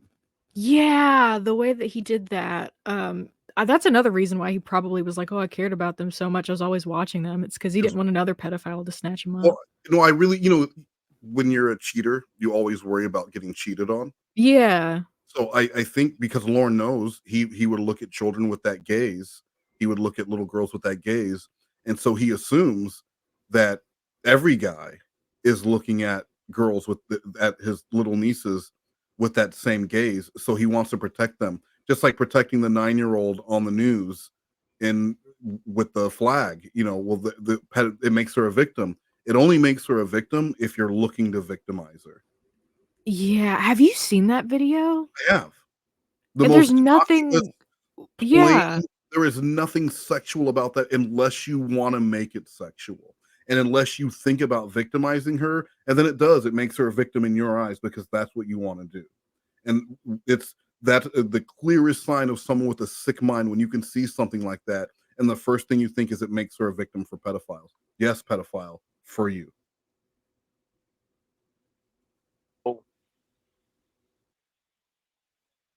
I've always been like that. I'm so nervous. Nervous. So what do they do now? What do they do now? Darren, I think Darren works at a call center. Last I know, I haven't talked to him it's been 2 years, 2.5 years, 3 years. 2 years. Since I You're getting quiet again. I'm getting quiet again? Yeah. You're like trying to cutting put my it phone out. Hold on. I'm gonna put my phone in the closet, see if that helps. Yeah, that'll help. He's going in the closet. Yeah. In the closet. Walk-in closet in the window. Yeah, impressive. Does that help? Walk-in closet. Did you hear that? Did you hear that little humble brag? The walk-in closet with a window. Little humble brag. I'm just gonna step into my walk-in closet with the window and chandelier. Vaulted ceiling. A little humble brag. Okay. Yeah. I've always loved kids, just not in that way. Oh. That's where this quote's I've always from. been so disturbed by what I did. Yeah. It's always bothered me to no end. Yeah, when did that start? When did that start? Yeah. I hate going over this stuff. I really do. Oh God.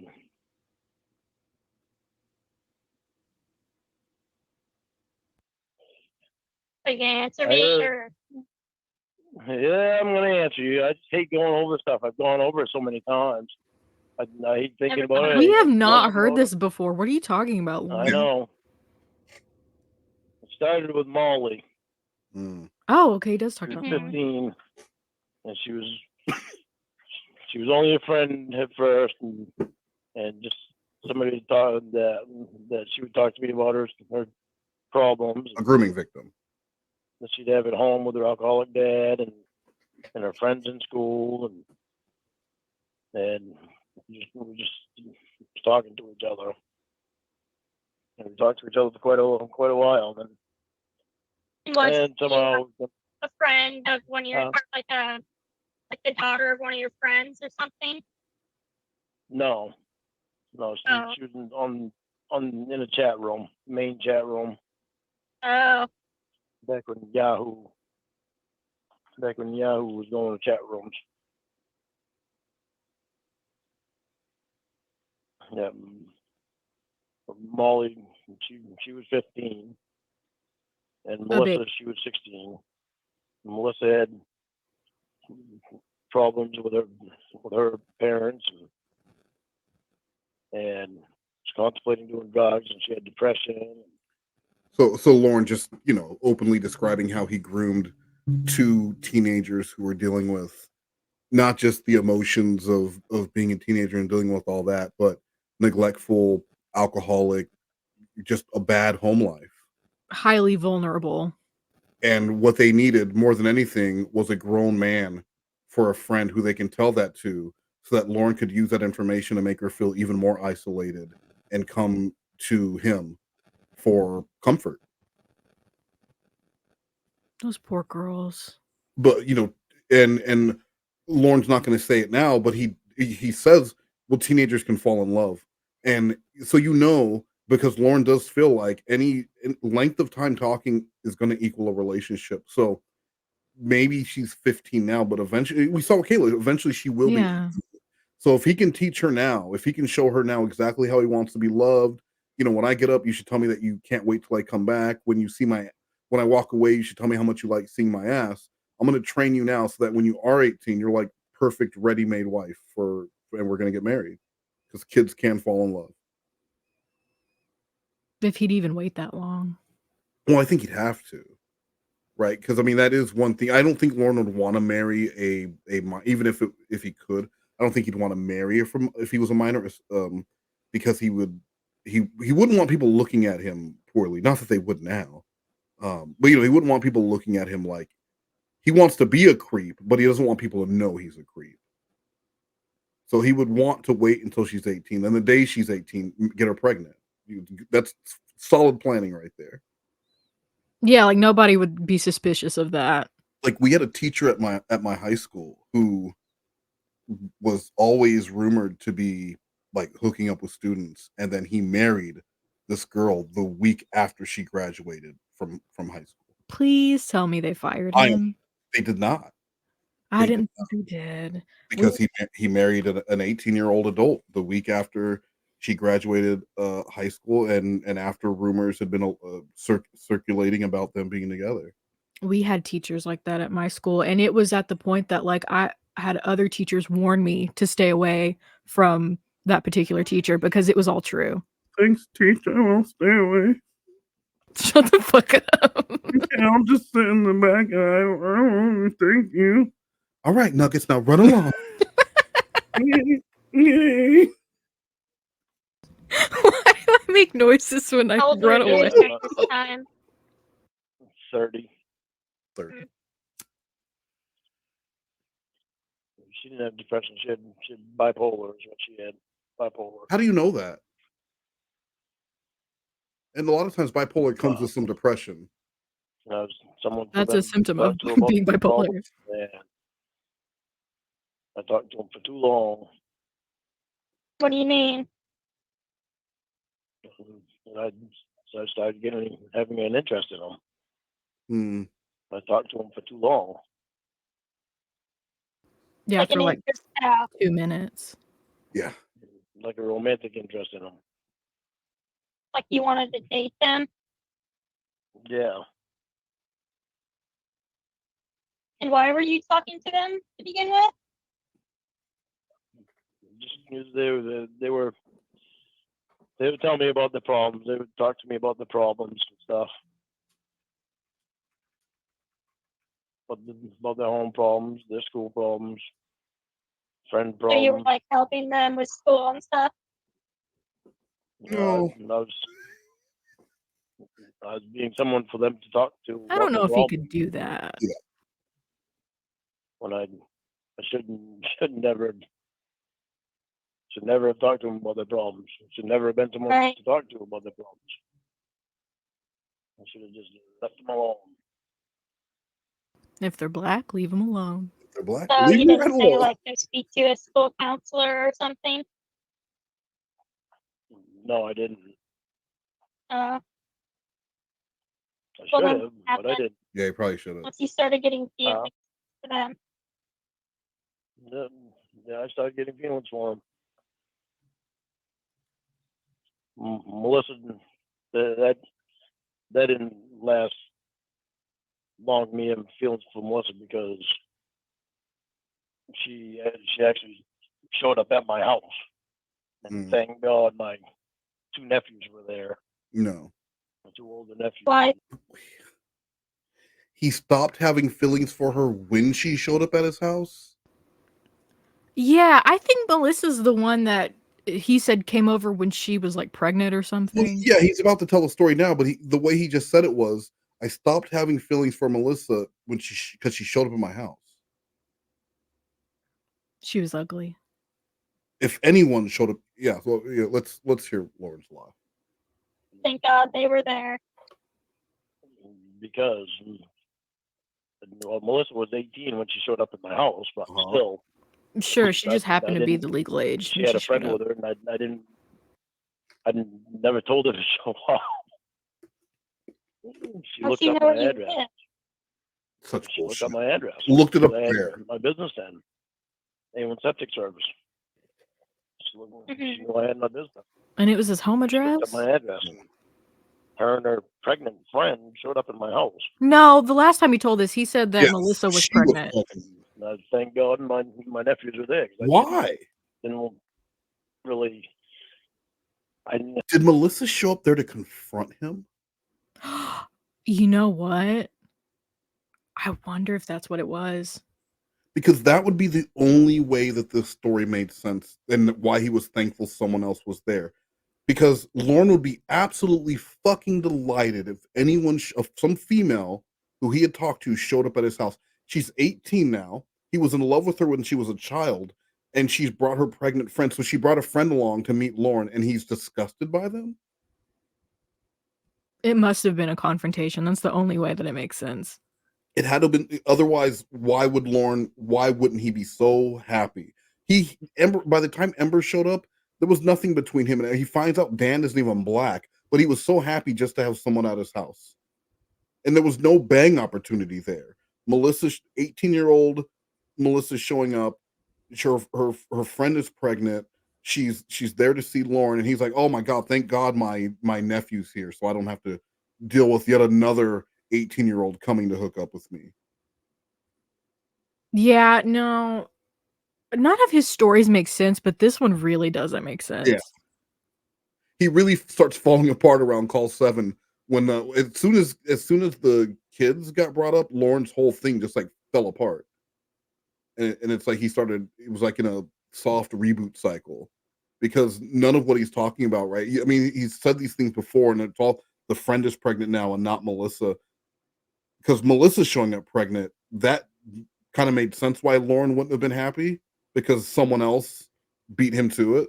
Yeah. Because I bet his dream was to get Melissa pregnant when she was 18, just like with Kayla. Had to have been. He gets very focused on like having a family and getting them pregnant. Immediately. So Melissa's showing up pregnant, he would be done with her. Fuck you. You let someone else. Maybe he thought Melissa was a virgin when they were talking, and that would just solidify that. Like someone else, it was probably Derek, getting the ultimate revenge. But so yeah, this doesn't make any fucking sense. I didn't want her to come to my house. Yeah. Why not? Just because I didn't. It just made me too nervous. It was just too nervous weird. about what? I don't know. It's just because I don't know. It just seemed the way she acted just made me really nervous about her. No sense. She had bipolar, so when she was up and she was down. She was up and she was down. Okay. What about Winnie? He would have cared. Yeah, Winnie. I don't think Melissa would have shat in his tub. He was shitting in bathtubs and jacking dudes off and letting guys grab on in titas and everything else, and that was fine. But a little IRL bipolar was enough for him to want nothing to do with this 18-year-old. That's bullshit. It's such bullshit. So my feelings for her weren't as deep as what they were for Molly. Yeah.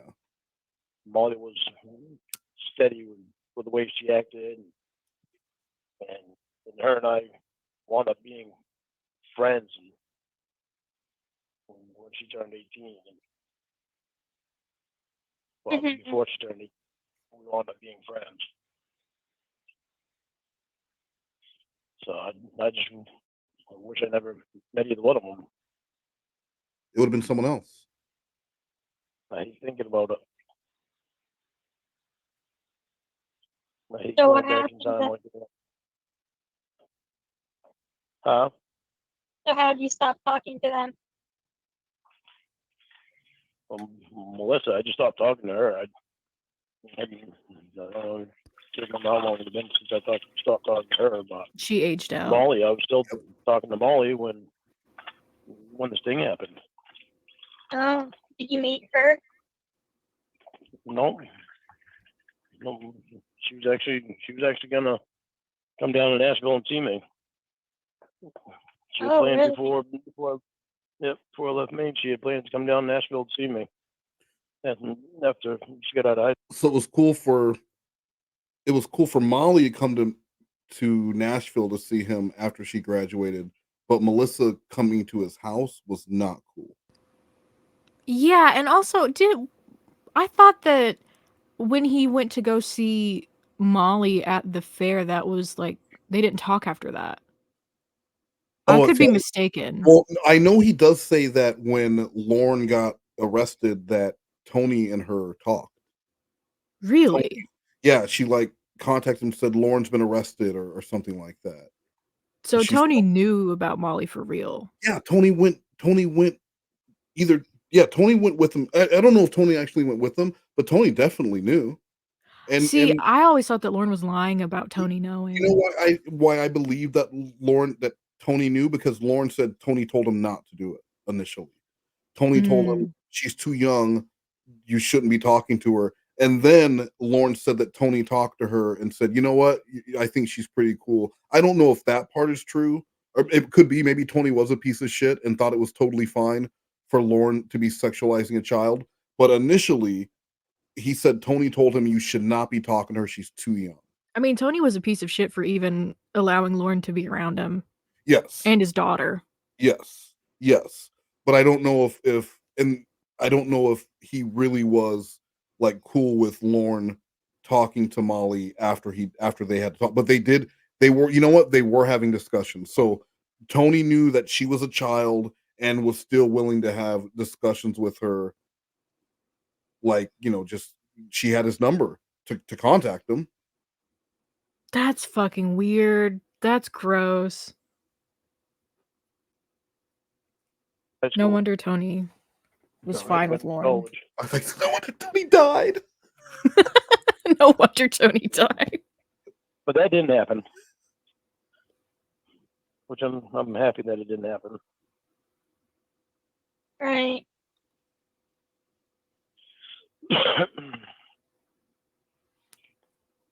Can you tell that I hate talking about that stuff? No shit. Well, yeah, I bet. Who would want to talk about this? I hate talking about my crimes. Talking about. I really wish I could have done a lot of things different in my past. Yeah, obviously. Before the sting too. I wish I would have done a lot of things different before then. Like not. What happened before that? Like not going to the Sting house? In my septic business before then, I idolized my oldest brother and my sister. My sister is the oldest, but I idolized Ralph and Lori, and even though I knew for a long time that they both used me so they could get what they want, I still idolize them, and I think it's because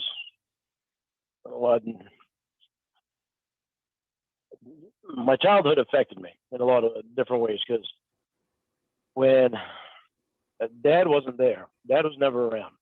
He left Mom with 6 kids when I was 2.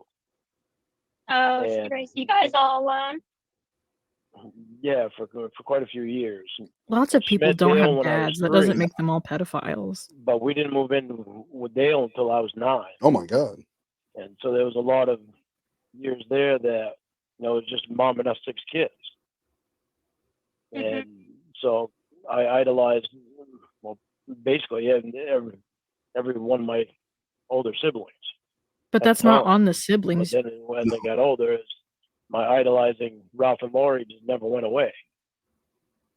And especially Ralph, because he was my oldest brother and the only father figure that I had for a long time. Well, didn't your mom have Dale? She had Dale, but Dale didn't come around all the time. I thought you said you guys hard lived work with him. Yeah, we did when I was 9. We didn't move in with Dale until I was 9. For how long, though? Well, Mom met Dale when I was 3. We didn't move in with him until I was 9. Yeah, you said Dale, that. I mean, like, how long did you live with Dale? well, from the age of 9 right up until I graduated high school. Oh, so you had a father So for figure. 9 years. I did. I had a father figure, but he still. Oh, well, you made it sound like you were raised by your mom. Well, I was raised by my mom. She did an amazing job. And Dale. Partly Dale. He got mad about that. Even though you moved, like he said, they met. They just didn't move in. Like, what do you say? From 3 to 9, they were together, but they just didn't move in with them. So Dale was around. Yeah. You didn't just move in with them one day and they're like, "Hey, BT Dubs, this is Dale, your new stepdaddy." You knew who Dale was. Dale probably showed up to your basketball games. You know, like Dale was around. And it has nothing at all to do with why you try to have sex with children. Nothing. No, see, that's where you're wrong. Because I don't think there's ever been a person that went without a dad for a few years and didn't become a pedophile. What was in that porn magazine? That's what I want. Was this German?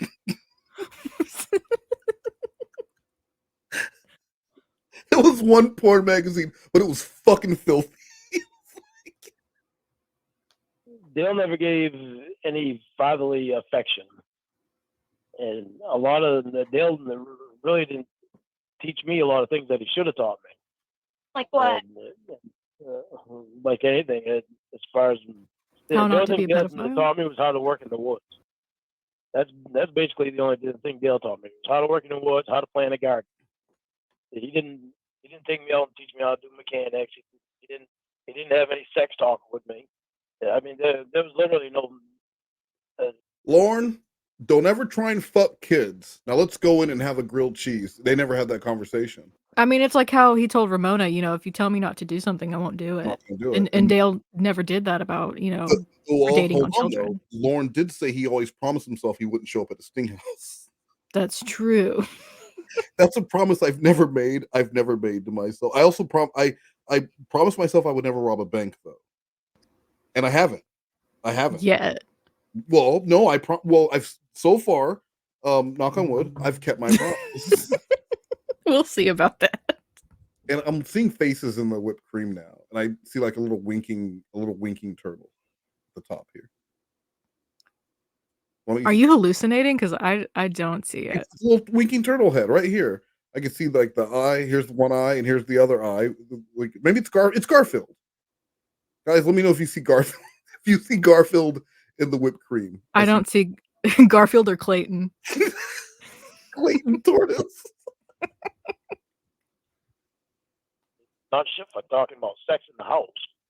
The whole time growing up, there was one porn magazine in the house that.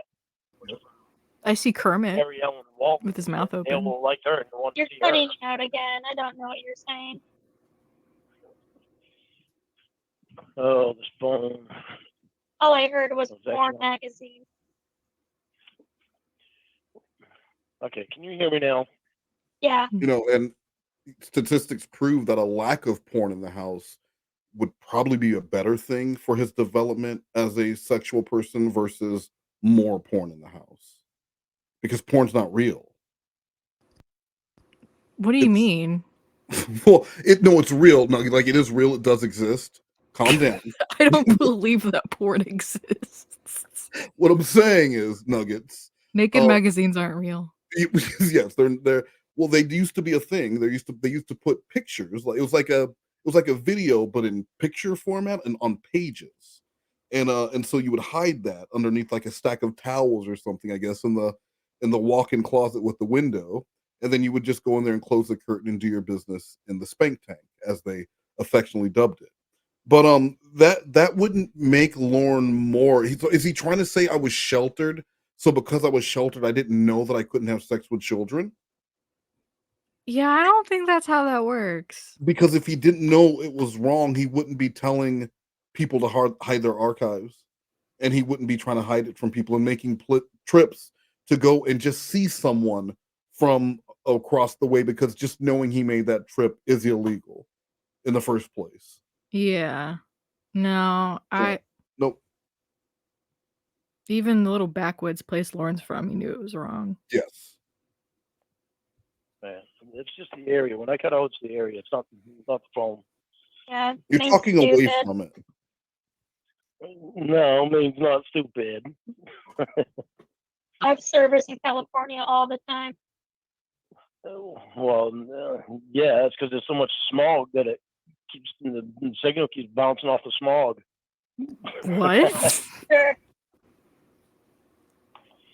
What I was saying was there was only one porn magazine in the house the whole time that I was growing up, and that wasn't until I was like 15. That was of Mary Ellen Walton because they all liked her. But that was Don't only do in the it house again. I can't hear you. Hold on, I'm gonna put it back outside. Grunt. Yeah.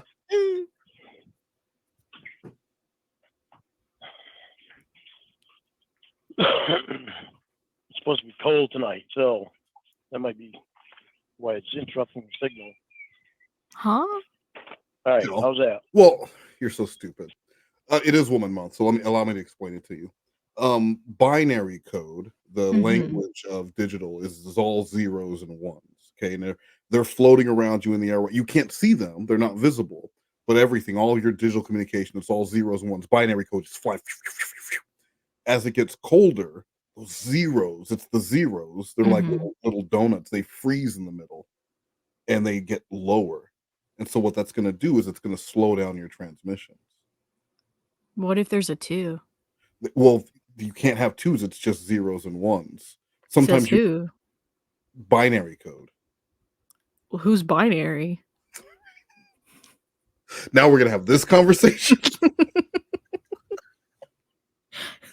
Why are there 2 naries? What's going on? All right, and then I'm almost done with you. 5 more minutes on this one. You're just ready to get the fuck out of here. You can get back. We're not even gonna. We're just gonna. I'm gonna put you on mute. And we're just gonna listen for the rest. Okay. Okay. I don't know. Continue talking, and I'll let you know. All right. That porn magazine that was in the house wasn't in the house for very long. So there's what? Literally no talking about That's sex abuse in the house. The porn magazine wasn't there that long. Why would that matter? He checked it out from the library and had to take it back. The Cornville Library kept sending you little reminders.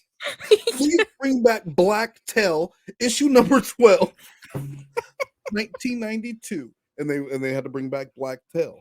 And then he got yelled at by his mom because they had a late fee that they had to pay. Yeah, I'm paying a late fee on Black Tail. I could have taken it back, and you said you had another friend that was going to do it. Your Florida friend. Can't buy my sweets now. Now I can't get my sweets because you wanted to look at Black Tail. Black asses. Well, nothing but black asses with you. Because Lauren did love little hot chocolate now and then, huh? I mean, we saw it with Ramona. We did. I mean, that was I mean, think about that. This country bumpkin fuck, racist he is a racist man, right? Like, depending on how drunk he is, the more forward he is with it. But he was willing to abandon his. Remember when he basically tells Ramona like he should be happy, she should be happy that his mom is willing to accept her. Yeah, and that she should be happy because his mom said that she was well-spoken. Like, he never said that to any of the other catfish, but only Ramona should have been happy that his mom was willing to accept that she was a black woman. That's basically all it could be. Yeah, he didn't even say that to like Winnie, who was batshit crazy. Just Ramona, only ever to Ramona and Ramona's like, your mom should be happy anyone's talking to you, you fucking pedophile. Right? Like, how could you be? You can't be selective. Mama Gwen couldn't be selective at that point. Anyone who was willing to be with her son that isn't like actively trying to kill him, she would just need to accept. But she can't do that. No, well, because no one's willing to accept him. There's a Canadian couple. There is a Canadian couple who is actively making sweet, sweet love to him as we speak. I'm not saying who's doing what, but they are in tangled bun. Remember the picture that Lauren drew? Yeah, I do. They're all doing that. They're all doing, and that is alleged. It's alleged. I'm not confirming it, but in my mind, what I'm saying is happening is exactly what Lauren drew.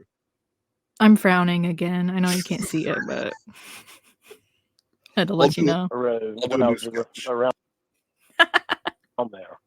When I left, I don't know. So when I leave the house, I don't know what they talk about. They probably just bang. So Mom and Dale didn't even sleep in the same. Huh? Oh, okay, continue. Mom and Dale didn't even sleep in the same bed when, well, Christ, I think since I was like 14, I think. Why They not? both would snore.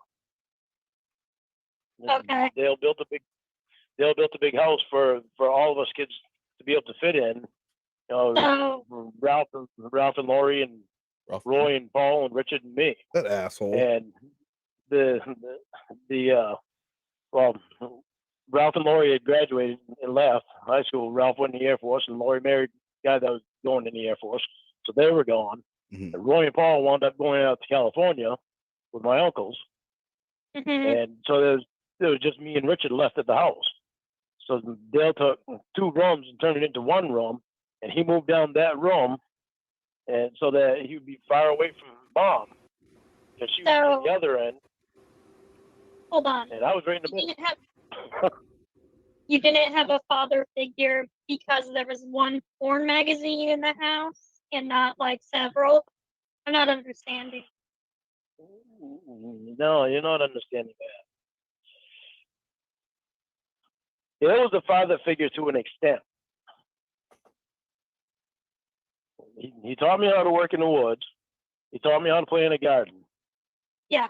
He didn't teach me a bunch of stuff. Okay, but what's with the porn magazine? That's what I'm asking you. There wasn't much sex talk in the house. That's what I was trying to say. Okay. There wasn't much sex, I never had anything. porn playing around the house either. Really? There wasn't much sex anything in the house. I mean, they didn't talk about sex. It wasn't, yeah, it is good, but when you go without learning it, you don't. You know, when you have parents that don't sit you down and tell you about it, when you're. How does this mean then that you later in your life would decide to go and teach children about sex online by showing them your penis and trying to have sex with them? That's all. Lauren, find that connection. I've never seen someone work so hard to try and find a connection to their own fucking perversion than we didn't have porn. Not my life was inundated with porn. My parents were fucking in front of me. My mom was a prostitute and took me while she turned tricks. I grew up with, he's not even trying to do that where he had this over sexualized life where he didn't know right from wrong. He's saying, well, I didn't know, we didn't talk a lot about sex. So of course I try to have sex with a child. Of course I try to teach her all the things. And I wanted to talk to her about rape. And then after talking about, I wanted to commit some statutory rape.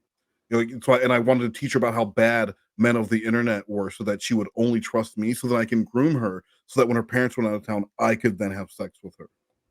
Where is that connection? Well, I think he just made it. He just said that there was only 1 porn magazine in the house. I don't understand how you're not putting 2 and 2 together. Sometimes I don't follow well. That's why I don't like to smoke marijuana. It makes Lauren hard to follow. When you go to have sex for the first time, it's like you're completely clueless. Well, yeah. Well, I was 19 when I lost my virginity to a 29-year-old. Wow. Yeah. Even in his story, he's a victim. That's nice. Yeah. Well, she was nice. She was a nice person, but I was so naive back then, and kind of gross. Huh? That's kind of gross. Why is that kind of gross? He was 29. She was 29. She was hot. Good God. That's what I was looking at. She was hot. I was 19. She was hot. So what happened? You had sex with her and you just had no idea what you were doing? Yeah, I really didn't have much of a clue to what I was doing. And your parents never taught you how? No, they never had sex talk with me at all. He could have used some sex education. He's very ignorant. Actually, yes. My brother-in-law. Oh, here we go. That my sister married. I only have one sister. Mm-hmm. So a good bunch of half sisters I don't know, but I've only got one full blood sister. Okay. My brother-in-law was actually the one that sat me down when I was 17 and had sex talk with me. What's the sex talk? The birds and the bees. Telling about the female anatomy and Like the male that, anatomy and the user made. What's the sex talk? Come on, Casey. You know what the fuck the sex talk is. That's the answer, Lauren. Do you think his brother told him how many clits there were? Well, it depends on how many children she's had. You're right. My bad. And then after 30, you get an extra one for every year. So if a woman is lying to you about her age or how many children she's had, just count the clits. Like a tree, you count the rings. Yeah, and you got to count from you got to go from the outer one to the inner. That's where the new ones pop up. Oh my god.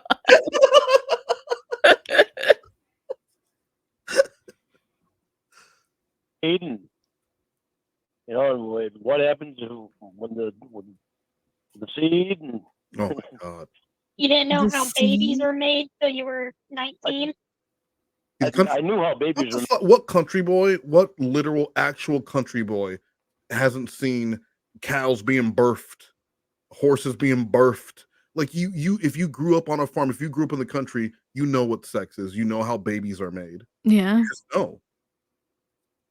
That's just how things work. Well, Lauren's not a real country boy. Oh, don't you fucking tell him that. How many country songs are about Maine? Don't you fucking tell him that. So what's the sex talk? Give it to me. Pretend I'm a virgin. Come on, Lauren, you've done this before. And that's it. That's it for tonight. We got to episode 8. What did you think so far? I'm still like recovering from the whole conversation about him being with like his nieces and his nephew for years, like being the primary caregiver. Yeah. What I noticed about the Cas3y chronological is, now listening, this is my second time listening to it in order, but like I missed that. I completely missed that the first time I listened to this, and just knowing what Lauren would do later and everything else, like the importance of that, what he thinks is a throwaway conversation. But there's so much that someone needs to dig into with Lauren, because there was some shit that went on there. And because people will contact and say like, hey, should we reach out? No one needs to reach out to these kids ever. No, God, no. Like there's so many people I've seen that have like been like proud that they've contacted his family. Don't do that. Don't do that. They have nothing to do with any of the, I mean, I even felt like Roy didn't need to be contacted to begin with. I mean, I love Roy as a character though. I think Roy fits in the universe well. But yeah, don't contact these people. Leave these people alone. All of them. And MySpace Molly doesn't need to be. I know someone's talking about contacting MySpace Molly. None of these people need to be contacted. They were victimized by Lauren, or innocent victims of being related to Lauren. Yeah, they don't need to be contacted and reminded of the shit that they went through. I mean, it's bad enough that Ralph and Lori can't live in the past because they fuck so many people. They're in the future now. Ralph and Lori can't. Lauren, I'm gonna get off the phone. You're being stupid. Bad credit or no credit? No problem. Are you on welfare or Social Security? Are you newlyweds? No problem. Come see us. I say, this is Frankie and Johnny's, a place that lets you have it with no problem. I'd like to buy a bedroom set. Do you have any credit? No, I receive Social Security and welfare. You have to see the special man. Let her have it. With no problem. I'd like to buy a living room set. Do you have any credit? No, I filed bankruptcy. You have to see the special man. Let her have it. With no problem. I say, see Frankie and Johnny, easy credit man in town for only $50 down. They can put you in a living room set, a bedroom set today. See the special man. I got the $50. Let her have it. With no problem. I got it with no problem. And then one last thing before we go, Nugs. Okay. Why did Wes do this to your bike? I have no credit and no bike. Now I need a bike to get my meds, and I'm on welfare. Special man, let him have it. No problem. Whatever that means. And then I wanted to show you, I don't know if you heard about MoFest, but we would love to have you pay to attend MoFest, Nuggets. So I've already had my ticket. I told you this like a week ago. I'm Tina Liberante, and this is Blues News. Just hours after MoFest was announced to adoring fans, Blue Boy surprised them with the sweetest surprise of all. Candy, or more precisely, eye candy in the form of rapper, model, and professional bad boy Lil XX headlining the inaugural event.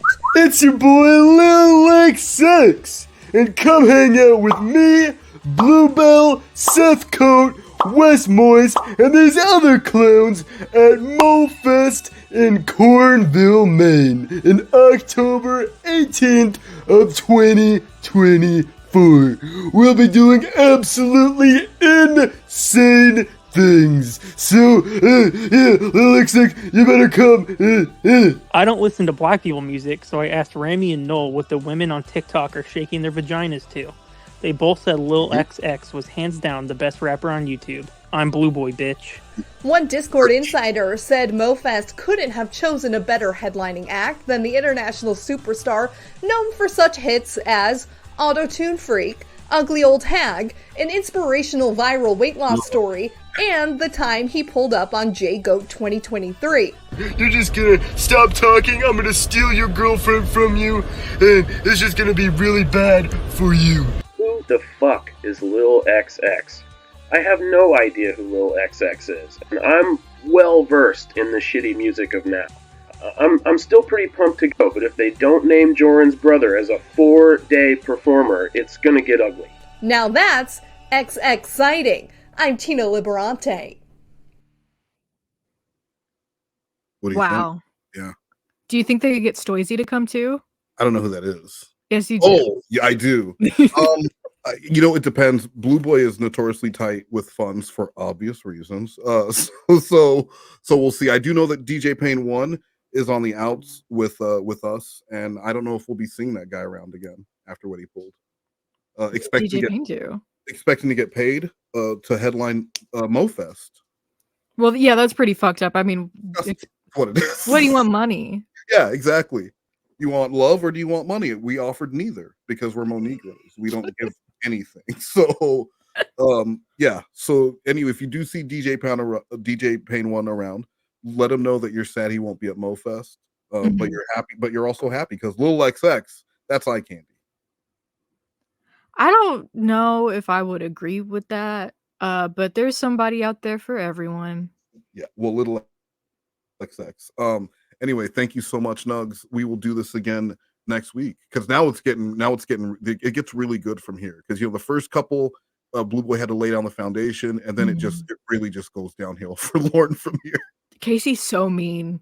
Yes, Casey's never nice. There's never a time where Casey is flirty or nice because Blue Boy is a dick and Casey was just a dick, but I love it because there's no reason for Lauren to continue talking to her other than he believes she's Casey. And he will take any version of Casey he can get. Are we gonna get another Casey before the end of all the trolls? So. I hope this time it's actually Casey trying to talk to him and Lauren tells her to fuck. Oh my god, I would love that. Like a real Nigerian prince contacts Lauren because he needs help converting $50 billion and Lauren tells him to go eat a bag of dicks. Fuck off, Nigerian asshole. And the guy's like, no, really? Lauren's like, yeah, I've seen it all before. Then Casey shows up at his front door because her tire blew out. And she's like, I'd date you if I can. And Lauren's like, get the fuck out of here. Fake. But it's really Casey. You don't even look like her, you fucking fake. Anyway. And then it's all over. Then Lauren dies. He dies when he figured out what he missed out on. Yep, just like Tony. Like you said, that's why Tony died. That's why Tony died. Rip Tony. because he's a bad person. Yes. All right, now, so I'll talk to you later.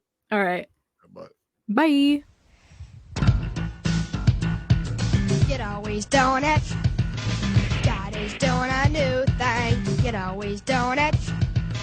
God is doing a new thing. You're always doing it.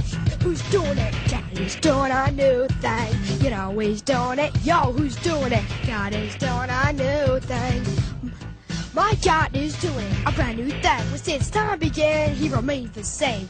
Faithful, I'm ready to his word and silent. I go to store and I stirred. I look down through the ages and you will find God doesn't change, but he knows the time. From harp, piano, to song to rap, you know. God's with us, so I cannot lack it. So God is doing a new thing in our lives. Lord. We're doing a new thing through Jesus Christ. God doing a new thing through our music.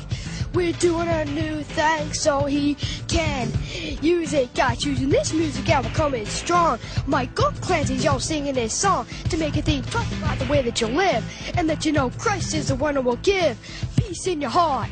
A new start, calling out the Lord and he'll do his part. A brand new thing to your raggedy walk. You might just match it up to that big old talk. God is doing a new thing in our lives. So we're doing a new thing through Jesus Christ. God is doing a new thing through our music. We're doing a new thing so he can use it. Oh, oh, oh, yeah. Oh, oh, oh, yeah. Yeah! Oh, yeah. Oh, yeah. Hit me. You know he's doing it. Who's doing it? God is doing a new thing. You know he's doing it. Yo, who's doing it? God is doing a new thing. You know he's doing it. God is doing a new thing. You know he's doing it. Do it. God is doing a new thing. Like an MC, I'm here to boast. I rap about Christ, yo, here's a dope. So loud and proud of the God I serve. Try to say you win a hope. You got nerve. Christ is the reason for Michael Clancy's. He's a focus of a daily walk, y'all. Without him, he ain't not but name. But through God, we're doing brand new things. God is doing a new thing in our lives. So we're doing a new thing through Jesus Christ. God is doing a new thing through our music. We're doing a new thing so he can use it.